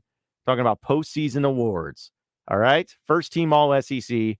Can you name that quarterback? Oh my gosh. Ryan Mallett. Oh, close, but no, John. It was not Ryan Mallett, but you are extremely close. By the way, folks, if you call in for these tickets, just as a reminder, you got to pick them up by 4:30 today here at our station at 2400 Cottondale Lane, because that's when we close up. It's 2400 Cottondale Lane, right? Yep. Okay, just want to make sure. My old address used to be 2200, but 2400 Cottondale Lane. You got to be here by 4 o'clock to pick up these tickets. 4:30 or 4:30. Excuse me, 4:30 if you want to pick up these tickets because the event does start at 6. I was going to go to Richard in Sherwood, but I guess he's not there. Well, Richard is like, yeah, I'm probably out. can't make it by 4:30. Yeah, I get it. It's tough. It's tough, but it's an event worth going to for sure. And we'll get some. We got a lot of other people calling in, and we'll have that. But no, it was not Ryan Mallett, and that was a great guess. I was a little surprised because for some reason I thought that Arkansas never had a quarterback first team All SEC in the postseason, but I knew they had preseason, but I didn't know postseason. So that was pretty fascinating to see that stat thrown out, and with the postseason or preseason awards being predicted when it comes to, oh, these are the ones we feel like is going to be first team and yada, yada, yada. I thought that would be the case maybe with some other quarterbacks involved. But nope, that's actually a good one for Arkansas. So let's give Adam in North Little Rock a shot. Adam, what you got? Was it Tyler Wilson? That's right. It was Tyler Wilson. How about that? Tyler Nice. Wilson was the only and has been the only Razorback quarterback to be first team All SEC at the end of the season, because preseason doesn't matter. And that was in 2011 after Arkansas went to the Cotton Bowl, and he was able to win that prestigious award. So congratulations, Adam. You got the trivia question right, and we're going to hook you up with a pair of tickets to the Rock and Roll Sushi birthday bash tonight at the Hall at 6 p.m. Sounds great, man. Thank you. Yeah, appreciate you, Adam. We'll get your information real quick, and will knock it out. But yeah, Tyler Wilson. And, Ryan Mallett, I think, was preseason 1 year in 2010. And that was before people knew what Cam Newton was going to do. Actually, no, that year was Tim Tebow. There's a lot of great quarterbacks during that front. You think about that in 2010 alone in the SEC. You had Cam Newton. You had Ryan Mallett. You had Tim Tebow. You had Aaron Murray, Georgia quarterback, who was a really good quarterback in college. I want to say also during that time, I'm trying to think of his name now, South Carolina. Or maybe he wasn't that great. Garcia? I think, Steven Garcia and was his name Connor too? That was there, Connor or something? Yep. Yeah, he was pretty good. But overall there was a lot of really good quarterbacks during that time frame. So for Tyler to be first team All SEC in 2011, just kind of shows how good he was that season, knowing how many great quarterbacks were playing. AJ McCarron, right? Was he during that time? I think it was post Greg McElroy in 2011. I think it's when AJ McCarron came along for Alabama. So And won a number of championships. Yep. 2 of them. He played well, though, whenever he did get an opportunity at the NFL level. He was thought to be one of those guys that was a backup quarterback, would go elsewhere and get paid. The timing on that just never panned out. Yeah, and he was trying to shake that stigma for Alabama quarterbacks where it's like, oh, you just are a game manager around all this other talent. They said that about Greg McElroy and also about, oh, man, the guy's name escaped me before Greg McElroy that had 3 names. John Parker Wilson. Thank you. John Parker Wilson from Hoover High.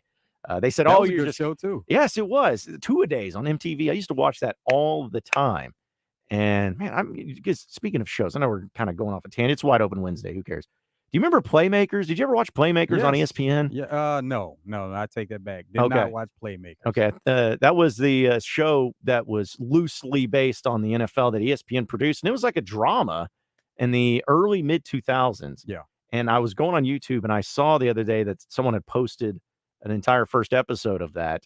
I don't know if it was probably done illegally, but went back and watched it. I was like, man, it's amazing how ESPN changed because that was pretty controversial. It was talking about, steroids and talking about gambling and all these things that, again, no NFL was mentioned, none of that, but you could tell where it was going. But I was like, man, that was a great show. See, I mixed that up with, I thought you were talking about Ballers, which was on HBO, yeah.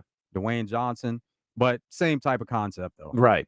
Yeah. Ballers I need to watch, too. There's so many shows I need to watch. And also with AJ McCarron, speaking of XFL and Dwayne Johnson, AJ McCarron plays in the XFL.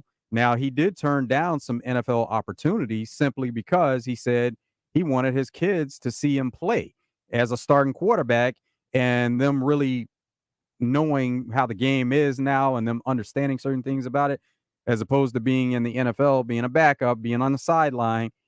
That was something that really resonated with him, where he wanted to make that connection with his kids actively playing and them understanding the game. So he currently plays in the XFL. Kudos to him for that, because not many people would look at it that way, where I'm sure even as a backup quarterback in the NFL, you get paid a lot more than what you do in the XFL. But he's probably gotten to a point in his life too where he's like, hey, I've made enough money, and that's not the most important thing. I'd rather my kids be able to actually see me play and see me in action and be able to learn from the games. That's a cool thing. I did not know that. But I just remember he had the tattoo on his chest. Like literally it was like an entire eagle from one side to the other on his chest. But he was a good quarterback.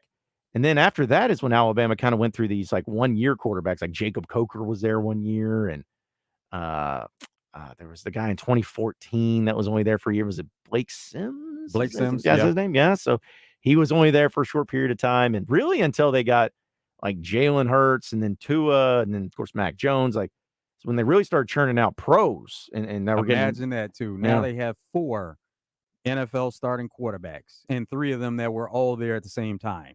That's true. Now with Bryce Young being a starter, 4 of them. And was that in a 6-year span that they all played at Alabama? Yeah. Impressive.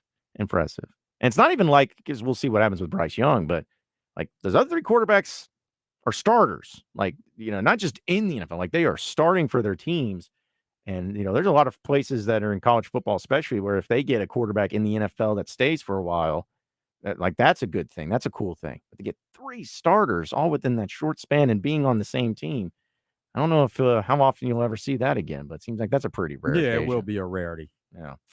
I've always felt like that was going to be the case with like USC quarterbacks for Well, a the thing while. about it but- is now quarterbacks and players in general, there's so much movement. So if, especially at the quarterback position, you get a certain place and you're not playing, most likely you're getting in the portal and going somewhere else. That's a good point. The days of what was it, the Carson Palmer to the Matt Leinart to the John David Booty to the Matt Barkley, like just where they, where we kept, man, In we're behind succession. it. Yep. Just being behind him and then learn, or Mark Sanchez, can't forget him. But that just be building behind him and keep on going, keep on making that work. A few places were kind of known for that and turning out some high quality quarterbacks time after time after time. I think Texas was that way with Vince Young to Colt McCoy and Oklahoma had the same thing going on here True. recently too, like True. Bama. man. But Yeah. there's some crossover with Jalen Hurts. Yeah, man. Imagine having the life that he's had so far. If he can get that Super Bowl, which I think he will with the Eagles, man, that's a heck of a 7-year span. Championships at Bama, going to Oklahoma, being highly successful there and transferring out of there, getting drafted, being on a team that has already played in a Super Bowl. It's highly talented. And if you win a Super Bowl, it's hard to beat that stretch that Jalen Hurts has if that ends up happening. But we are up against it. Going to take a break. When we come back, we'll have your Razor Hog update, as well as more of your phone calls and text messages on a Wide Open Wednesday coming up next.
So wide open Wednesday here on Out of Bounds, folks. And I got to tell you about Gwatney Chevrolet and a deal that is just too good to be true, but it's about to come to an end. So you better make sure that you take advantage of it with their brand new Chevy Silverados, $7,000 off 2023s with a low rate of 1.9% and no payments for the rest of the summer. Folks, this is it. Like, you have to get in on this deal. And if you're not in on this deal, I don't know what you're doing. You know, you need you a new vehicle. You need you a new truck. Those Silverados are beautiful, and that Gwatney Chevrolet has plenty of inventory on them. $7,000 off, 1.9%, and no payments for the rest of the summer. You ain't beating that. So get over there to Gwatney Chevrolet in Jacksonville. And if you're coming from Little Rock, we know the traffic can be a little tough with all the construction and everything. But if you take the Main Street exit in Jacksonville, right off Main, then left on Bailey, and it'll let you right into Gwatney's front door. So it's really easy to get to when you take that route. But check them out today, Gwatney Chevrolet. If you don't want a Silverado, I don't know why you wouldn't, but that's okay because they have plenty of other vehicles to choose from, as well as a lot of great inventory on pre-owned vehicles. So check them out today, Gwatney Chevrolet, 1301 TP White Drive. Gwatney Chevrolet is Arkansas's #1 Chevy dealer, Gwatney Chevrolet, and GwatneyChevrolet.com. Going to have Coach Matt Zimmerman joining us here in just a little bit as we'll talk about scheduling with him by the, if you want to call it the suggestion of Pat Bradley, because Z, as we call him, used to do scheduling for Arkansas. In fact, he texted me, said 25 years is what he did scheduling for. So if there's a man that knows about it, it's Coach Matt Zimmerman. That's amazing. And he's done a number of different jobs. So he had a lot of different responsibilities. Oh, yeah. He was a jack of all trades and still is to this day. So we look forward to catching up with him. I have a random question, though, that I thought was pretty funny. I asked it on our Out of Bounds Twitter question, if you want to call that a buzz, John Nabors. But I saw Arthur Smith, the head coach of the Falcons. Yeah, you have to make that stipulation because just throwing out Arthur Smith, there are a lot of people that don't know who he is. Yeah, he's the Falcons head coach, the Atlanta Falcons head coach. And he was rocking a mustache now. Like, you know, anytime that you do something pretty drastic like that, or at least go for the full-on mustache. We have beards, we have goatees, but with a mustache, it's very particular. In fact, he even said when asked about it, quote, "It's a lifestyle change. It's not for everybody." Because people were giving him some hard times about it, which made me ask, like, are people like good with mustaches? I don't have a mustache. I could grow one. I know, Joe, you could grow one just straight on, just a mustache. Yeah. And it was in style. There's been some styles. And of course, anytime that Top Gun movie comes out, it seems like people are all into it. But like mustaches, is that a thing? Because a buddy of mine, close friend, you know what I'm talking about, Joe, has a mustache. And have you ever asked him if it's a thing? Oh, yeah, I've asked him many times, and we want him to keep it because this is what he jokes about so much, and it's so funny to me.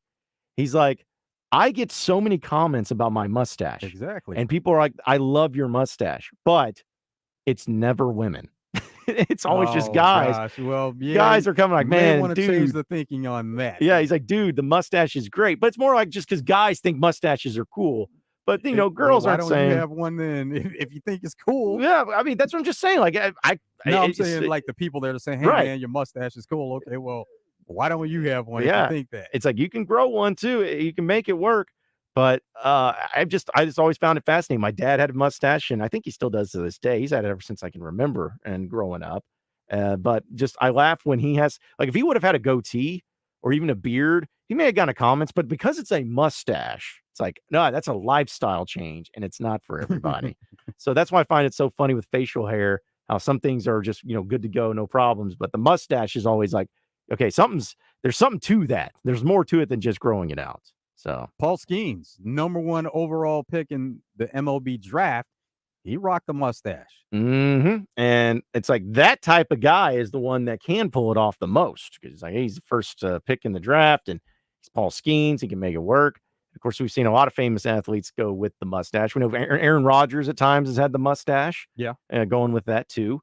I don't think Tom Brady ever tried to pull that off. I don't think that's his style, but I just laughed when I saw that post by him. He's just like, nah, it's not for everybody. It's just a lifestyle change. Arthur Smith was featured on quarterback because of Marcus Mariota being on there. Yeah. And the connection with them was he was the offensive coordinator when Mariota was with the Titans. And then Mariota got benched actually when he was with the Titans. But the connection was they were together there. And so whenever he became a free agent, the Falcons looked at him and they actually picked him up. Wait. And we know what happened with Mariota at the end of last Yeah. season. He's signed with the Eagles now, so he's going to be there Okay. with a team that they're really talented and they can make a Super Bowl run, make a nice playoff run.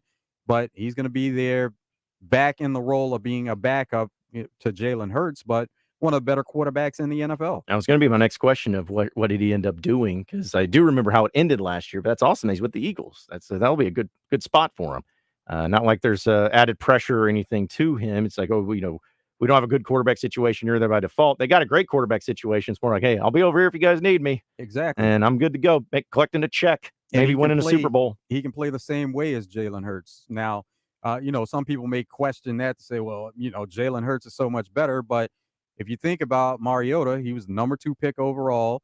He's a really good runner. The thing that has always hampered him is health. He can't stay on the field because he's always injured, for quite a bit of the season. But as a backup quarterback, you don't have to worry about that unless there's an injury to the starter, and now you go in and play.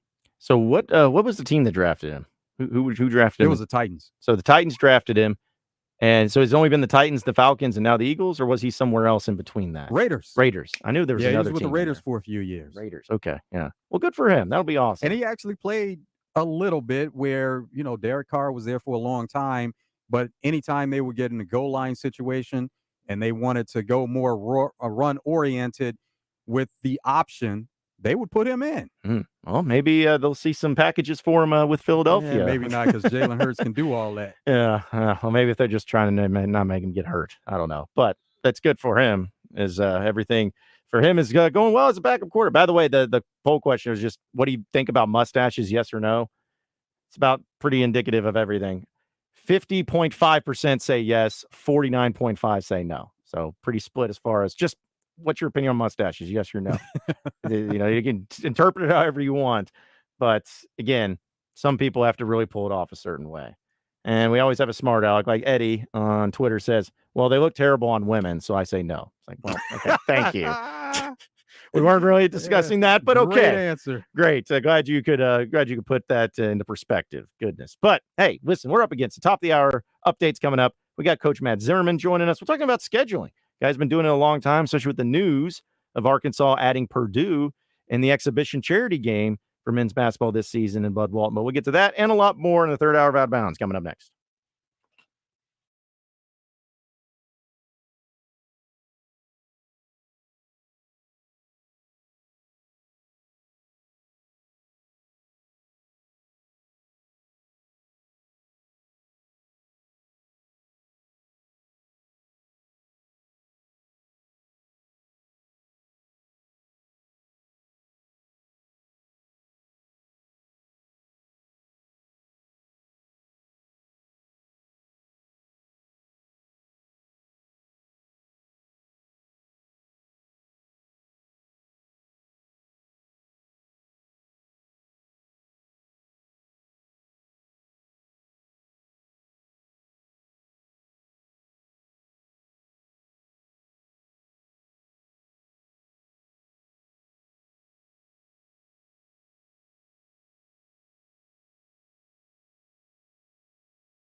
2 hours down, 1 hour to go. Appreciate everybody listening in on this beautiful day here in the great state of Arkansas. John Nabors, Joe Franklin, broadcasting live from the Hoggs Meat Market Studios with you today. And thank you, as always, for making us a part of your afternoon this afternoon. It's been a great wide open Wednesday today, folks.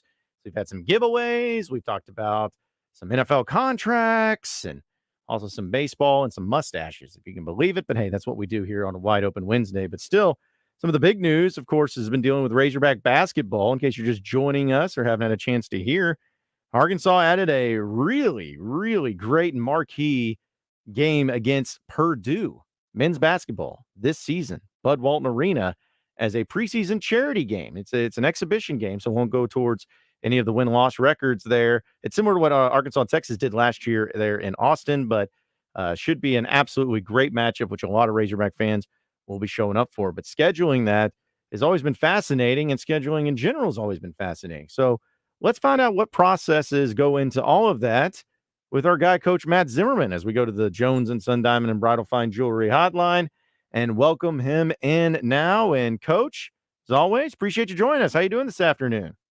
Oh, you're welcome, John. Joe, hope you guys are doing good. Beautiful day here, very warm in Fayetteville, and it's nice, very nice.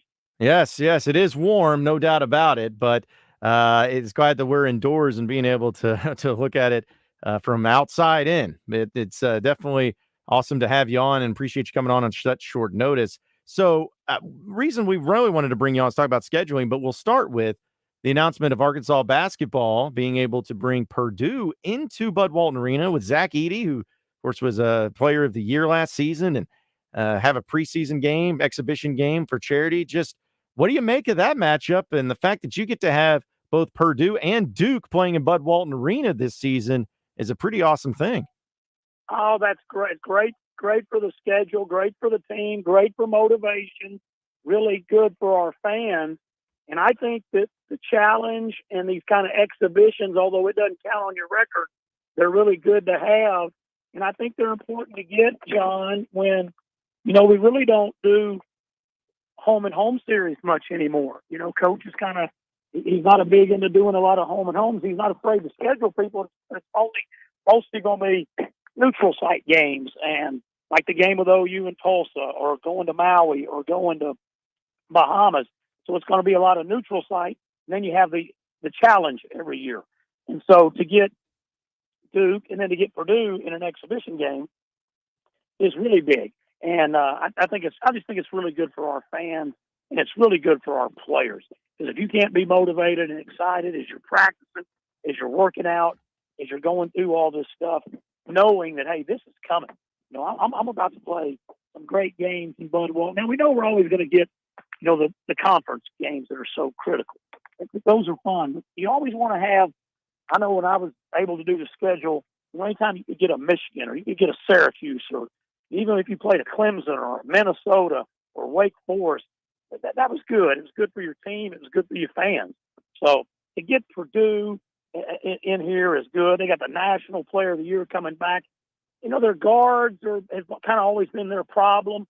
I wouldn't want to come to Bud Walton guys with maybe guards that are struggling a little bit, and so that'll be interesting. Maybe they'll have better guards this year. And that's why they kind of stubbed their toe, with the first round of the tournament and stuff the last few years. So it's going to be fun. Coach, as somebody that made the scheduling for years, how did you go about that? Did you have a list and you kind of played off that list, or did you go more on the connections you had within the coaching community to get some of these games scheduled? Oh no, you go basically, a little bit of both, but mostly it's a lot of phone calls, it's a lot of conversations, it's a lot of guys that you do know, or you talk to your friends in the business and say, hey, I'm looking for this game, that game. Do you know anything about when maybe we can play this game? They're like, oh yeah, you can. I know so and so's looking, or this other team's looking. It's always pretty easy to break your schedule down. First off, you got to know you get 31 games max. We always want to play 31 games, because when you have Bud Walton Arena, you can't underschedule games. There are teams out there that'll schedule 30 or 29 games. Absolutely ridiculous. So play all 31 games, and luckily at Arkansas we always do that. So you're going to have 18 league games, So 18 minus 31, that leaves you 13 non-conference games. Figure out what your exempt tournament is. Like this year, it's Bahamas. So that's 3 games. 3 minus 13 leaves 10 games to get. We're going to go to Tulsa and play OU. That's 9 games left. And then we're going to have the challenge. That's 8 games left. And then you figure out, what do I want to do with those 8 games? A place like Arkansas, a lot of money, huge home crowds. You're going to buy a lot of games. Sometimes in the past, Arkansas's bought anywhere from 5 games to 9 or 10 games. And so you're going to fill out your schedule with some buy games. And that's how it works. I'm a big believer in home and home series. I love those. You get to experience some other stuff, and you get someone different into your arena that you don't always get. And so to get Duke, who never plays on the road anymore, to get Duke is huge. And to get Purdue with the tradition they have, that's big. So that's kind of how the schedule's done. You make a lot of phone calls, and you'll make a few during the season for the next year. But really, when the season ends, March, April, that's when you really, now it's Coach Ruda. He took the scheduling over from me, and he's making a lot of calls. He's sending text messages. He's doing a lot of emails, and he's talking to people about the scheduling, and he's the one that gets this stuff done. Now, he's got to run everything. He'll run everything through Coach Muss, have Coach say, I don't really want to do that, or, yeah, I definitely want to do that. And that's kind of how it works. There's always an assistant coach that's in charge of the scheduling. Some schools do a director of operations, and so it's assistant coach talking to an assistant coach, and then after you two have talked and made some preliminary plans, you both have to go back to your head coach, and they've got to sign off on it. And a lot of times they don't sign off on it. Then you got to call that guy back. The best way to be good in scheduling is to stay at it and to be honest and to communicate exactly stuff. I've dealt with guys in the business. They would hold a contract. You'd send a contract. You get your AD to sign it. And they kept saying they were in, but they wouldn't sign the contract because while they were holding your contract, guess what they're doing? They're looking for something better. Or if it's a buy game and you're going to pay them $80,000, they're trying to get $90,000 or $95,000 or $100,000 or $120,000. And so you got to stay on them. Hey, send that contract back. I need that contract back. And there's a lot of things that you deal with. I love doing the schedule. It's always interesting. And this is going to be good, though, to get those 2 teams in here. I wish Purdue counted on the schedule because I would think we would beat them. But it's still going to be great in an exhibition game. In a case like that, Coach, on a bye game, if you do have a certain number that's already presented and that school is trying to get more money, do they come back to you and say, we got a better offer and can you match this? Or do they just simply move on and say, hey, we got more money and we're going to do this instead? Oh, no, it's back and forth for often for weeks, sometimes for months, and you keep negotiating. And on a buy game, you might have offered them $80,000, and they may call back and say, hey, that $80,000 is going into our general athletic department fund. We really can't get that. And so we don't have access to all that. So why don't you just pay us $70,000, but buy us $10,000 worth of video equipment. We've had that offered to us. Well, will you pay our hotel rooms for both nights?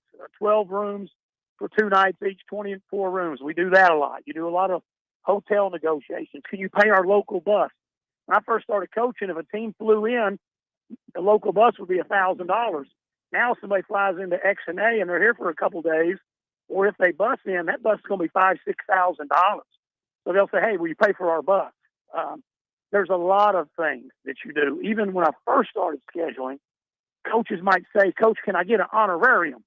And what that meant was, y'all have a booster club? Y'all have some sort of Razorback club? Y'all have somebody that I can speak to when I come to town? And if you'll let me speak to them, like at lunch, the day of the game, or maybe the night before the game, then you could possibly pay that head coach from the other school $2,000 or $3,000 or $4,000 or $5,000 to speak to that group. How about it? There was head coaches that would ask that. It was really interesting, and it still is, but there's definitely negotiation. You send a contract, and you got to put a date on there. They decide if you do the contract and agree to it verbally, and say it's June the 2nd, and you do the contract, you say, hey, you got to have this contract back to us July 1st, or it's void. Because a lot of times those guys will hold that contract, and you want them to get that contract back to you. and then your board has to put their seal on it, and it's done. And it's really interesting. There is a lot of back and forth.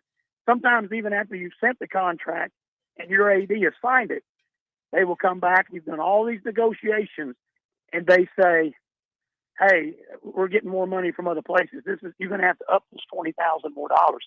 Then you have to make a decision: either try to find somebody else, or tear that contract up, put another $20,000 on it, then go back to your same athletic director who's already signed it once and say, "Hey, they won't come for 80. It's going to cost us 95 or 100." So that's never fun when you're in charge of scheduling doing that. Talking with Coach Matt Zimmerman here on the Jones and Son Diamond Bridal Fine Jewelry Hotline. Coach, I'm also curious because I'm sure in the 25 years you did it, there was a lot of stuff that changed in college basketball. But when it comes to television and knowing how important that is when it comes to broadcasting a lot of these games, how much of a factor did that play into it to say if you got some big opponent? Was it something that once you agreed to it, then you go to the television networks or you go to the SEC network or whoever, and then you divulge it that way? Like, how would that work as far as agreeing to the games, but also having these games broadcasted on television? Well, usually what happens is you get your schedule done. You're constantly staying in contact with your basketball rep at the Southeastern Conference, and you're saying, "Hey, we're going to get this game done with Wake Forest," and so that way they can immediately start getting a hold of TV to see if, "Hey, is this Tuesday night in December? Can you get us on national TV?" And sometimes TV might come back and say, "No, we can't do it that Tuesday, but can you play Wednesday?" And then you got to say, "Oh, okay, let's get a hold of Wake and say, if you'll move it one day, we'll get this game on national TV." Sometimes they're willing to move, sometimes they're not willing to move. And then don't forget, you also got to go over and walk across the hall and talk to your women's staff, because they get their schedules done earlier. They don't have as much TV involvement. They have some, but they don't have as much TV involvement. And so the women might have a game schedule on that Wednesday at home. And now you got to go over there and be really nice and say, "Hey, we've got a chance to get this game on ESPN against Wake Forest. Is there any way that you can move your game a day?" And you hate to do that because their game's just as important as yours. And so there's just a lot of things you factor in to getting it balanced. When we were at UAB, we were very lucky to get to play legendary Coach Sutton in Oklahoma State, and ESPN contacted us and asked us if we'd be interested in doing a series. We had to start in Stillwater. For UAB, we couldn't hardly get those kind of teams to come play us at home. And so we were like, absolutely, we'll go to Oklahoma State to get on ESPN on a Friday night in December. And we did that. And then Oklahoma State had to come to our place the next year. And we lost at their place, and we won at our own place. Anytime you do scheduling, if it's a home and home series, when you're scheduling, you always hope, hey, at the worst, we've got to split. We've got to split this at worst. Hopefully we win them both. But you don't want to be the one that schedules somebody. You don't want to schedule Rutgers in football and be the guy responsible for that and lose to Rutgers twice. Same thing in basketball. You don't want to be the one that schedules a series and go lose both games. That is no fun when you're in charge of that. So we did Indiana, and that was one of the last home and home series that I did. And luckily we were able to beat Indiana at home. We went there and we lost. And then the next year, we lost in the NIT. But the next year, Coach Muss went there to back into that contract and beat Indiana at their place. So that was a great home and home series. Razorbacks won 2, Indiana won 0. And so that's a nice thing to be able to have. So you mentioned Indiana there. Are there some of the games that stand out to you that you were happiest about getting the deals done with these schools? Mm-hmm. Yeah, definitely. Indiana, Michigan, when I came here in 2011, I came back to Arkansas. I said, we're going to get a Big Ten in here. Right, we were going to work to do that, and Coach Anderson was willing to do that. We had not had Michigan in here since Barnhill in the 1980s with Coach Sutton. No other Big Ten team had came in to Bud Walton Arena ever. And I was like, we're going to get a Big Ten, and that was a mission right off the bat. First year we were able to get a home and home series done with Michigan, and I was very proud of that one, because usually when you're talking to these big schools, everyone wants to start the series at their place, at home. That's just natural. But Indiana and Michigan both were like, you know what? We'll come to your place first. And then you're like, absolutely, And then we were able to beat. You remember that game, Trey Burke, ended up being the National Player of the Year, shot a 3. We led the whole game, the entire game.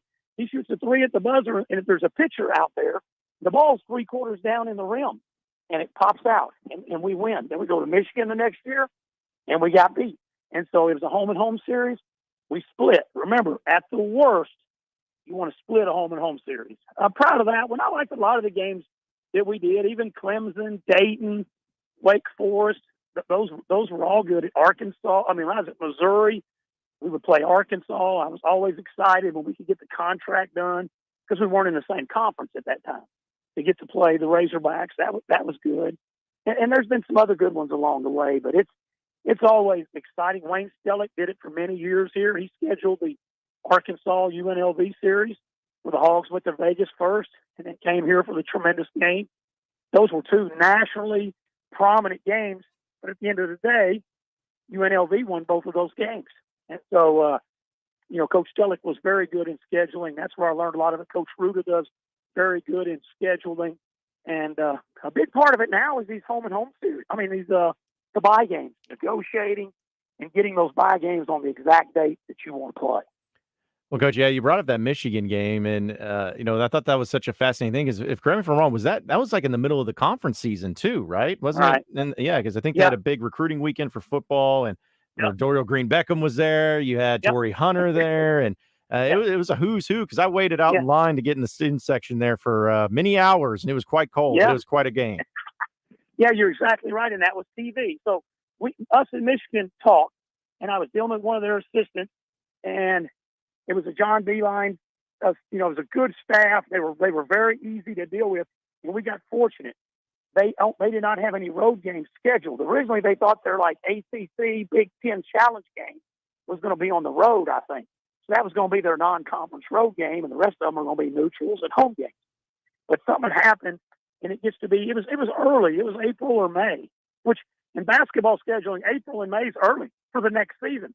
June's kind of medium. July and August, you're starting to get a little bit, hey, we need to get this done. And if you hadn't gotten it done I only got to September one time, and that was when I was at Missouri. One time it took us to September 10th, and I thought the administration was going to kill us. But now it's even gotten later. There's been years that we've had our schedule done now here, in the latter part of September, and it's not just Arkansas. There's other schools. But the Michigan game, we had it all agreed upon. We were going to do a December game here and a December game there. We tell the league, they tell their league. Arkansas and Michigan's a good national basketball game. And ESPN came back, or CBS, I can't remember. And they said, hey, we want to cover that, but you need to move it to this date. And we were able to move it. And since it was early, it was April or May, that gave us plenty of time to tell the SEC we can't have a conference game on Saturday, January the 21st, because we're going to be playing Michigan. And so it worked out for us. It worked out for Michigan, and we were able to schedule a big home and home. I love home and home series. They are the basic of basketball. And in non-conference now, and with the way the net is, play them. Load up and play, and your fans love it. Everybody wants to play bye games. Why do you want to play so many bye games? I love the bye games too. You win them. We never lost a bye game. Buy them. But it sure is nice when you can do a home and home, and you get a big home and home win. Like when Coach Musk took the Razorbacks and won at Indiana, I was proud of that because I helped schedule that. That was one of the last things I had done. I was very proud of that. And so those are things, and in scheduling, those are the big victories that you take with you. Oh, there's no doubt. And also Bill Rafferty and Kevin Harlan were on the call for that Arkansas-Michigan game. Yeah, so I got the A team. Yeah, it was awesome. And also as a student, I remember I wanted to choke out Novak for Michigan because he did that hard foul on B.J. Young. I'll never forget that game. I remember every single thing about that game, Coach. Hey, that was an underrated game, Yeah, John. That was a great game. And you get everyone in the student section was phenomenal.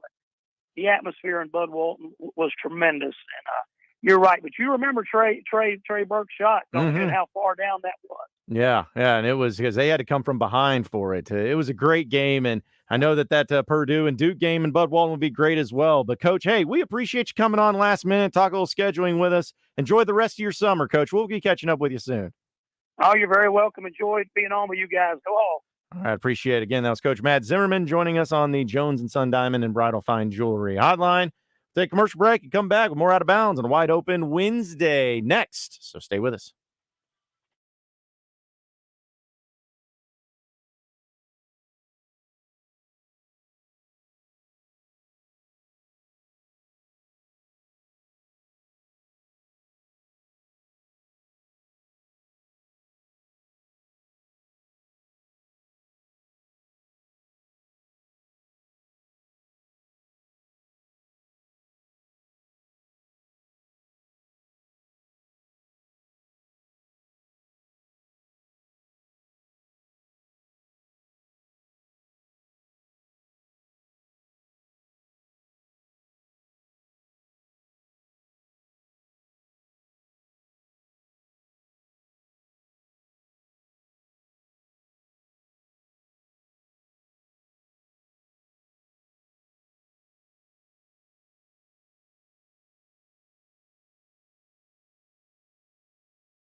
It's out of bounds on a wide open Wednesday, and we ran out of time in the last hour to get your Razor Hog update, but we'll do that here in just a second. Appreciate Coach Matt Zimmerman joining us in the previous spot, talking about basketball scheduling. Very complicated and very rewarding, but probably a very frustrating thing, trying to figure all that out. But we appreciate him hopping on and talking with us more about it. And before we go to the Razor Hog update, got a few people that's been chiming in on our text line, which, by the way, the text line is still unsponsored, folks. Like, you know how many times we mentioned the text line in this show and on all the shows? We read the text line all the time. So if you're a business out there, sponsor this. You're missing out on a golden opportunity to get your business out there among millions, if not billions of people. All you got to do is just email sales@signalmedia.com, and they'll hook you up and getting you a quote today. But yeah, that's a golden opportunity to get in on the sponsorship for here on 103.7 The Buzz. But on the text line, Atomic Hog says, when we were talking about A.J. McCarron, he says, Brett Musburger was highly impressed with A.J. McCarron's girlfriend during that 2012 national championship. Yes, he game. was. Mm-hmm. Honestly, I think everybody was. Yeah. I don't think it was just Musburger. The only difference is Musburger had his microphone and headset on during the broadcast. We were all saying the same thing. It's just he's the one that happened to be vocal about it on the broadcast. But that was a iconic moment in television broadcasting history, because not only that, but then he had to like come back and like say something about it later, and then almost was like agitated that he even had to address it, and it was just a really funny moment. Catherine Webb, right, was her name? Yep. Now Catherine McCarron. So they ended up getting married. See, how about that? True love wins. Just threw out college, and they were still found a way to get married and also have kids. So yes, kudos to them. And also from the Asher Record Live fan feedback, Lee says, John, if you have seen what Oakland looks like, you can understand why they won out and to Vegas. Golden State got out too. It is bad. Oakland gets a bad rap. Yeah. Oakland is it's one of those cities where they've tried to revive the downtown area. Now, of course, the sports teams, that is a totally different story. But as far as the city itself, it's not as bad as people make it out to be. Well, my thing is, I've never been, so I can't speak on it. I've been to San Francisco, but I've never been to Oakland, so I don't know. I mean, I don't plan on going. You know, I have a vacation plan, but it's just like, Simple I don't trip know. across the bay. Yeah.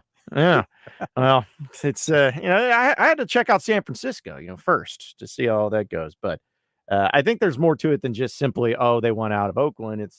It's a deal where, okay, yeah, is it a little bit about Oakland, maybe, or about what, you know, what's been going on there, maybe?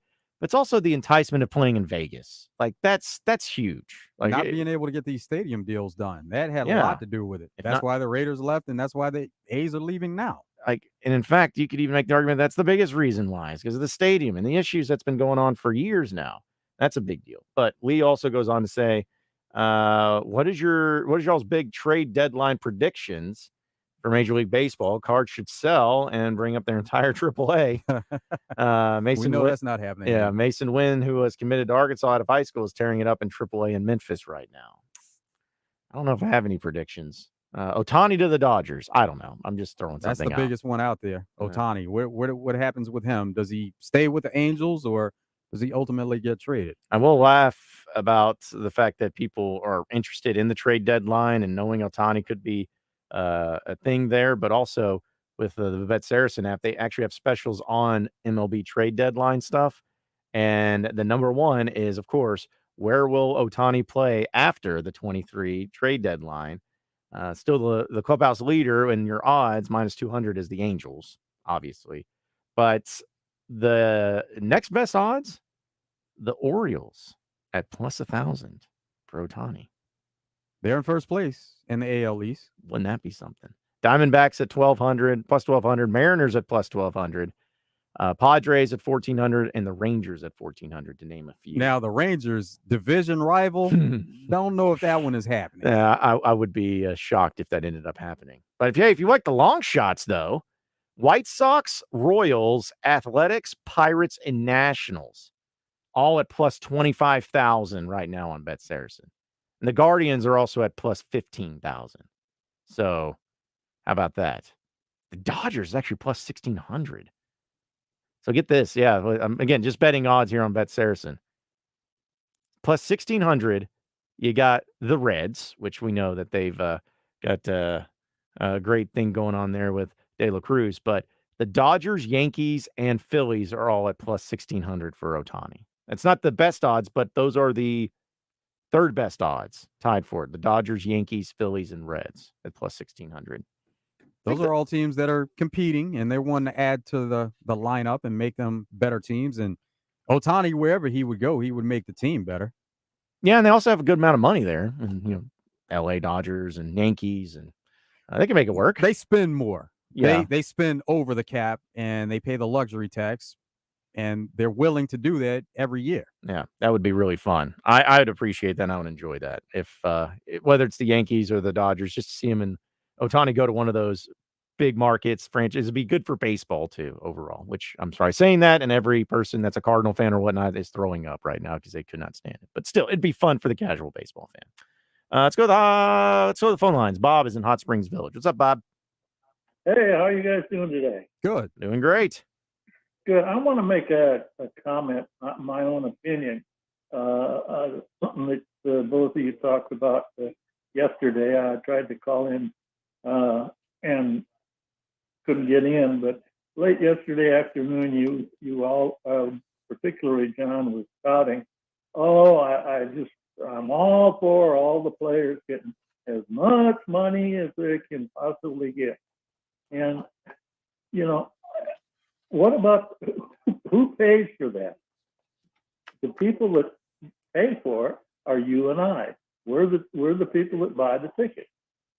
And 10 years ago, tickets were a lot cheaper to anything than they are today. And it's not inflation that's raising it. It's the price of that the athletes are demanding to play. And the owners are stupid enough to give it to them. Hey, Bob, that's part of it, but TV deals bring in a lot of money. So, yeah, the fans, memorabilia, anything that you pay into a franchise, it's a part of it, but it's not all of it. Well, but if a guy doesn't make millions of dollars in a year, the price that you and I have to pay for a ticket are going to be cheaper, period. Well, also, Bob, you got to also understand, like, just if you're talking about baseball, we'll use that as an example. I mean, ticket prices year after year, decade after decade have always increased. It's just part of it too. And even during a time where, it's saying pay these athletes as much as possible. I mean, if that was the case, we'd still be paying, $1.50 to get into a baseball game. And it's just, it's not the realistic thing. It's like things get more expensive. The more you grow as a brand, the more television, the more money that comes in, the more you got to pay. It's just, it's capitalism at its finest. It's just the way it is for anything. I have got to agree partially with what you're saying, but I don't want to point any fingers, but it's people like you that are cheering the players on to get these ridiculous prices.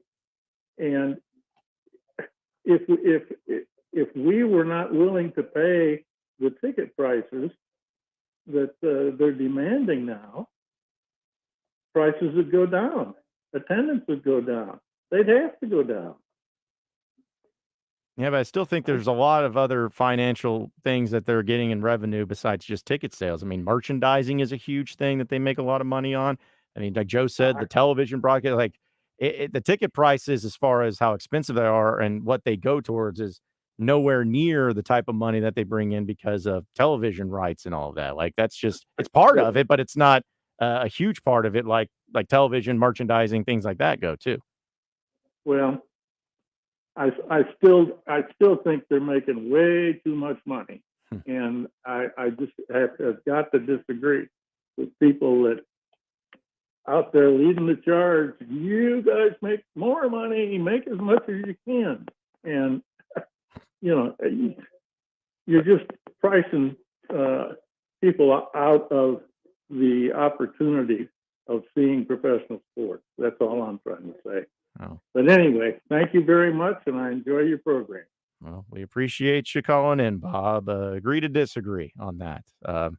Because at least how I look at it is, we all want for ourselves to make as much money as possible in our respective Absolutely. fields. So why So- wouldn't you want to do it there in Yeah, baseball? Don't limit anybody else. Yeah, because if I'm a Razorback fan or whatever, I get, but like I was looking at season tickets and just how we're used as an example for college. I know it's college, but still, like, ticket prices have increased over time, but it's not like it was 15 years ago you get in for $25 and now it's $300 just to get into the door. It's like that's not the case. It's very minor compared to television. Like, look at these contracts that they're signing with television and stuff. Like, that's the money. That's why everything's surrounding around TV and advertising, because that's where the money is coming from to be able to do all these things. And prices go up for everything. So, Bob, that's like you go to the grocery store, food prices are Yep. always going up. Does that mean that they're increasing the pay for the employees there? Not necessarily, but those prices go up anyway. Yeah, listen, it's a deal where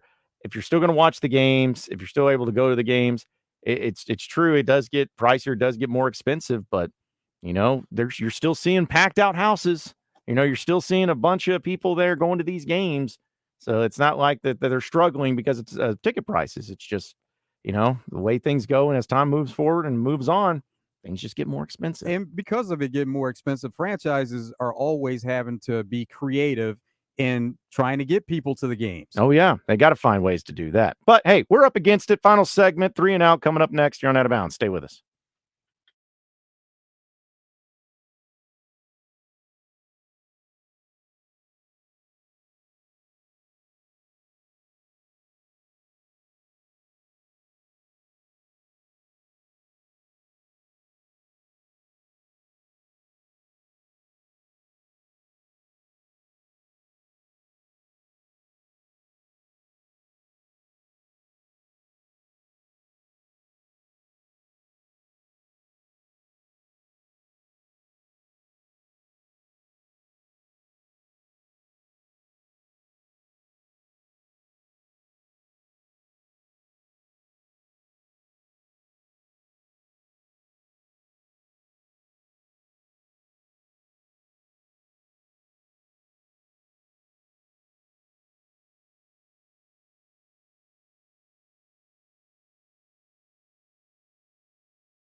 All right, it is time for 3 and Out. A few headlines, a few storylines, a few things that we got to dive into. A little sports story here for you. You know, we were talking about the quarterback, or just quarterback, I should say, on Netflix, the special. Well, according to reports, a bunch of quarterbacks have turned down being in quarterback season 2 because it shows too much personal life, as well as some other reasons that people aren't finding too good. So it's got Patrick Mahomes, Marcus Mariota, a few to mention, but according to it's Dove or is it Dove Kleiman? I always forget how to say it. The guy who covers the NFL. I think it's Dove Kleiman. I have no idea who that is. Oh, okay. Well, he's a guy that writes for. You know what? It doesn't matter. He's got 200,000 followers. He covers the NFL. He does a good job. But either way, he said that Jalen Hurts turned down the opportunity to be on the Netflix show quarterback on season 1, and apparently Tua Tagovailoa and Sam Howell also turned down to be on quarterback. And that includes Jalen Hurts, Justin Fields, Tua, Howell, Matthew Stafford, all have turned down the show at various points. They're starting to run low on options. So you know who's being reported as being the next target? Baker Mayfield to be on quarterback season 2. Got to scrape to the bottom of the barrel if you got to get to that point. You go from Patrick Mahomes to Baker Mayfield. I mean, it's seamless. It's a seamless transition there, but they're running out of options, though. But he is playing for a different team, so it's some intrigue going. Oh, into yeah, that. something like that. Yeah. But you think he's going to turn it down? Nah. There's no way. No, he likes the attention. So another note to add to Justin Herbert and the contract that he got, there's a no trade clause in his contract. So he's going to be there for a while, and that's what you want out of these franchise quarterbacks. You want to keep them there if you believe in them, have them there long term. Now, with the first round rookies that were picked in this past year's NFL draft, there's only one that remains unsigned, and it's Devin Witherspoon, who's a corner for the Seattle Seahawks. He was picked 5th overall. Now, the two sides are said to be apart on the bonus structure. Being picked number 5 overall, it's a slot for a signing bonus of $21.17 million. And some of the other players that were picked ahead of him, Bryce Young, C.J. Stroud, Anthony Richardson, they all got 100% of their signing bonus up front. And so there was no split. Now, Will Anderson Jr. got an 85-15 split, meaning that he got 85% up front. He's going to get 15% at a later date. And so that's what the Seahawks traditionally do. They like to put splits in place to be able to save some money and spread it out over different number of years. Now, this is where Witherspoon has a disagreement because whatever the Seahawks are offering to this point, he's not willing to accept that. So we know what the situation with Northwestern and the hazing and the culture and all of that. Well, now there's another report, this time from a different school in the Big Ten, as PJ Fleck, the head coach of Minnesota, as the latest Big Ten coach under scrutiny, as former players allege a toxic culture at Minnesota that included a Fleck bank point system for breaking teams' rules. And according to the report, this comes from Front Office Sports, by the way. They describe an environment that was fraught with intimidation and toxicity, a system that allowed players with enough coins to get away with positive drug tests and other violations of rules. The Fleck Bank tracked community service, including visiting patients at the medical center with Fleck in a way to keep tabs on players during study habits. Multiple players said 2 of those former players said those who provided information on other players were given Fleck Bank credits. We had to go to practice multiple times, first times because some other people were in the back, were not moving as quick as he wanted. Said that 2 other players also involved said that Fleck would re-enter the room if he didn't like the ovation that he received. Just a lot of things that weren't great for the culture. I don't know if this is anything true, but as the floodgates open on these allegations that come out about coaches, I don't know what's worse, the fact that you'd be having a Fleck Bank for people to be able to pass drug tests, or the fact that he would re-enter rooms if his ovation wasn't loud enough. Again, these are just allegations, but it is being reported, and I guess we'll see how this one turns out over there at Minnesota.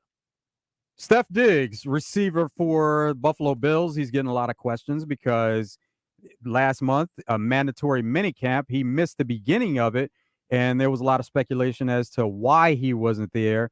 And it was said that there was some kind of disagreement with head coach Sean McDermott, and Sean McDermott at the time had to answer some questions about it. So now that Steph Diggs is at training camp, the same questions are being asked, and he's having to answer them. And He says that the reason he missed the beginning of mandatory minicamp was it was a family matter.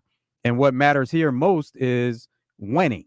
He says, I try to keep a lot of things in house, but regarding last year, obviously the way we lost in the playoffs to the Bengals was just terrible in that regard.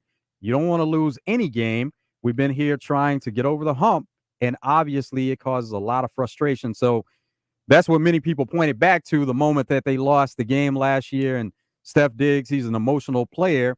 He was kind of going off on the sidelines, and they felt like that carried over into this season, this offseason, and him not showing up for training camp. But he says that's not the case. So we all know and love, of course, Livy Dunn, famous TikToker, gymnast, LSU girl that has taken the world by storm. Well, this is according to New York Post. She's 20 years old, by the way. She is still the highest paid female athlete, earning 7 figures.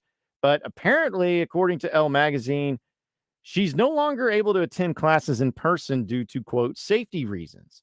Says that there were some scares in the past, and I just want to be as careful as possible. I don't want people to know my daily schedule and where I am, because she does have 12 million followers on Instagram and TikTok, and she's aware that she has a lot more eyes on her, but her safety concerns is having her to where she's having to do classes remotely. Now, some people say how awful this is and terrible, and I get it, like totally. But at the same time, this is kind of the price of fame. You know, when you're someone who is very present and also very attractive, and you have a huge following of people that want to see you, want to hang out with you, want to take pictures with you, want to be like, oh my goodness, there's Livy Dunn.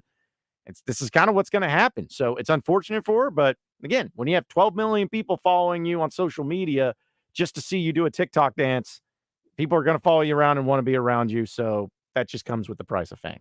MLB Commissioner Rob Manfred has gotten an extension on a contract. Now, the current contract had one more season remaining on it, but all 30 MLB owners voted to extend Rob Manfred through January 2029 when he'll be 70 years old. Oh, gotta love that guy. So interesting story here with Matt Damon, of course, was playing in a movie Oppenheimer. He apparently had a hellish experience kissing Scarlett Johansson. There's a conversation that led Damon to recall the time he wound up kissing ScarJo in a professional capacity on the set of We Bought a Zoo. The former Black Widow played Matt Damon's love interest. I had to kiss Scarlett Johansson, Damon joked. Can you imagine how horrible that was for me? He continued, it was hell. What happened was we did a shot before lunch, and it was a nice little 2-shot that ended in a kiss, and it was really good. We went to lunch. She and I both thought it was over, and she ate like an onion sandwich for lunch. Then came in director Cameron Crowe, had the camera set up, and it was a tight shot of the kiss. She goes, oh, bleep, I just had an onion sandwich. So for their kiss, had onion sandwich. I feel like even if Scarlett Johansson had an onion sandwich, I feel like I could probably make it work and still try to find a way to kiss her. That's all I'm saying. Beetlejuice 2 is being filmed in Vermont, and there were a few items that were stolen from the set. A 150-pound statue along with some other items.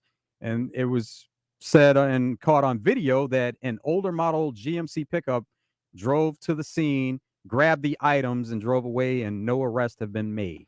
Well, appreciate everybody listening in to Out of Bounds today. For Joe Franklin, I am John Nabors. Same sports show, same sports channel tomorrow afternoon. You better stay tuned, though, folks, because we got Drive Time Sports coming up next.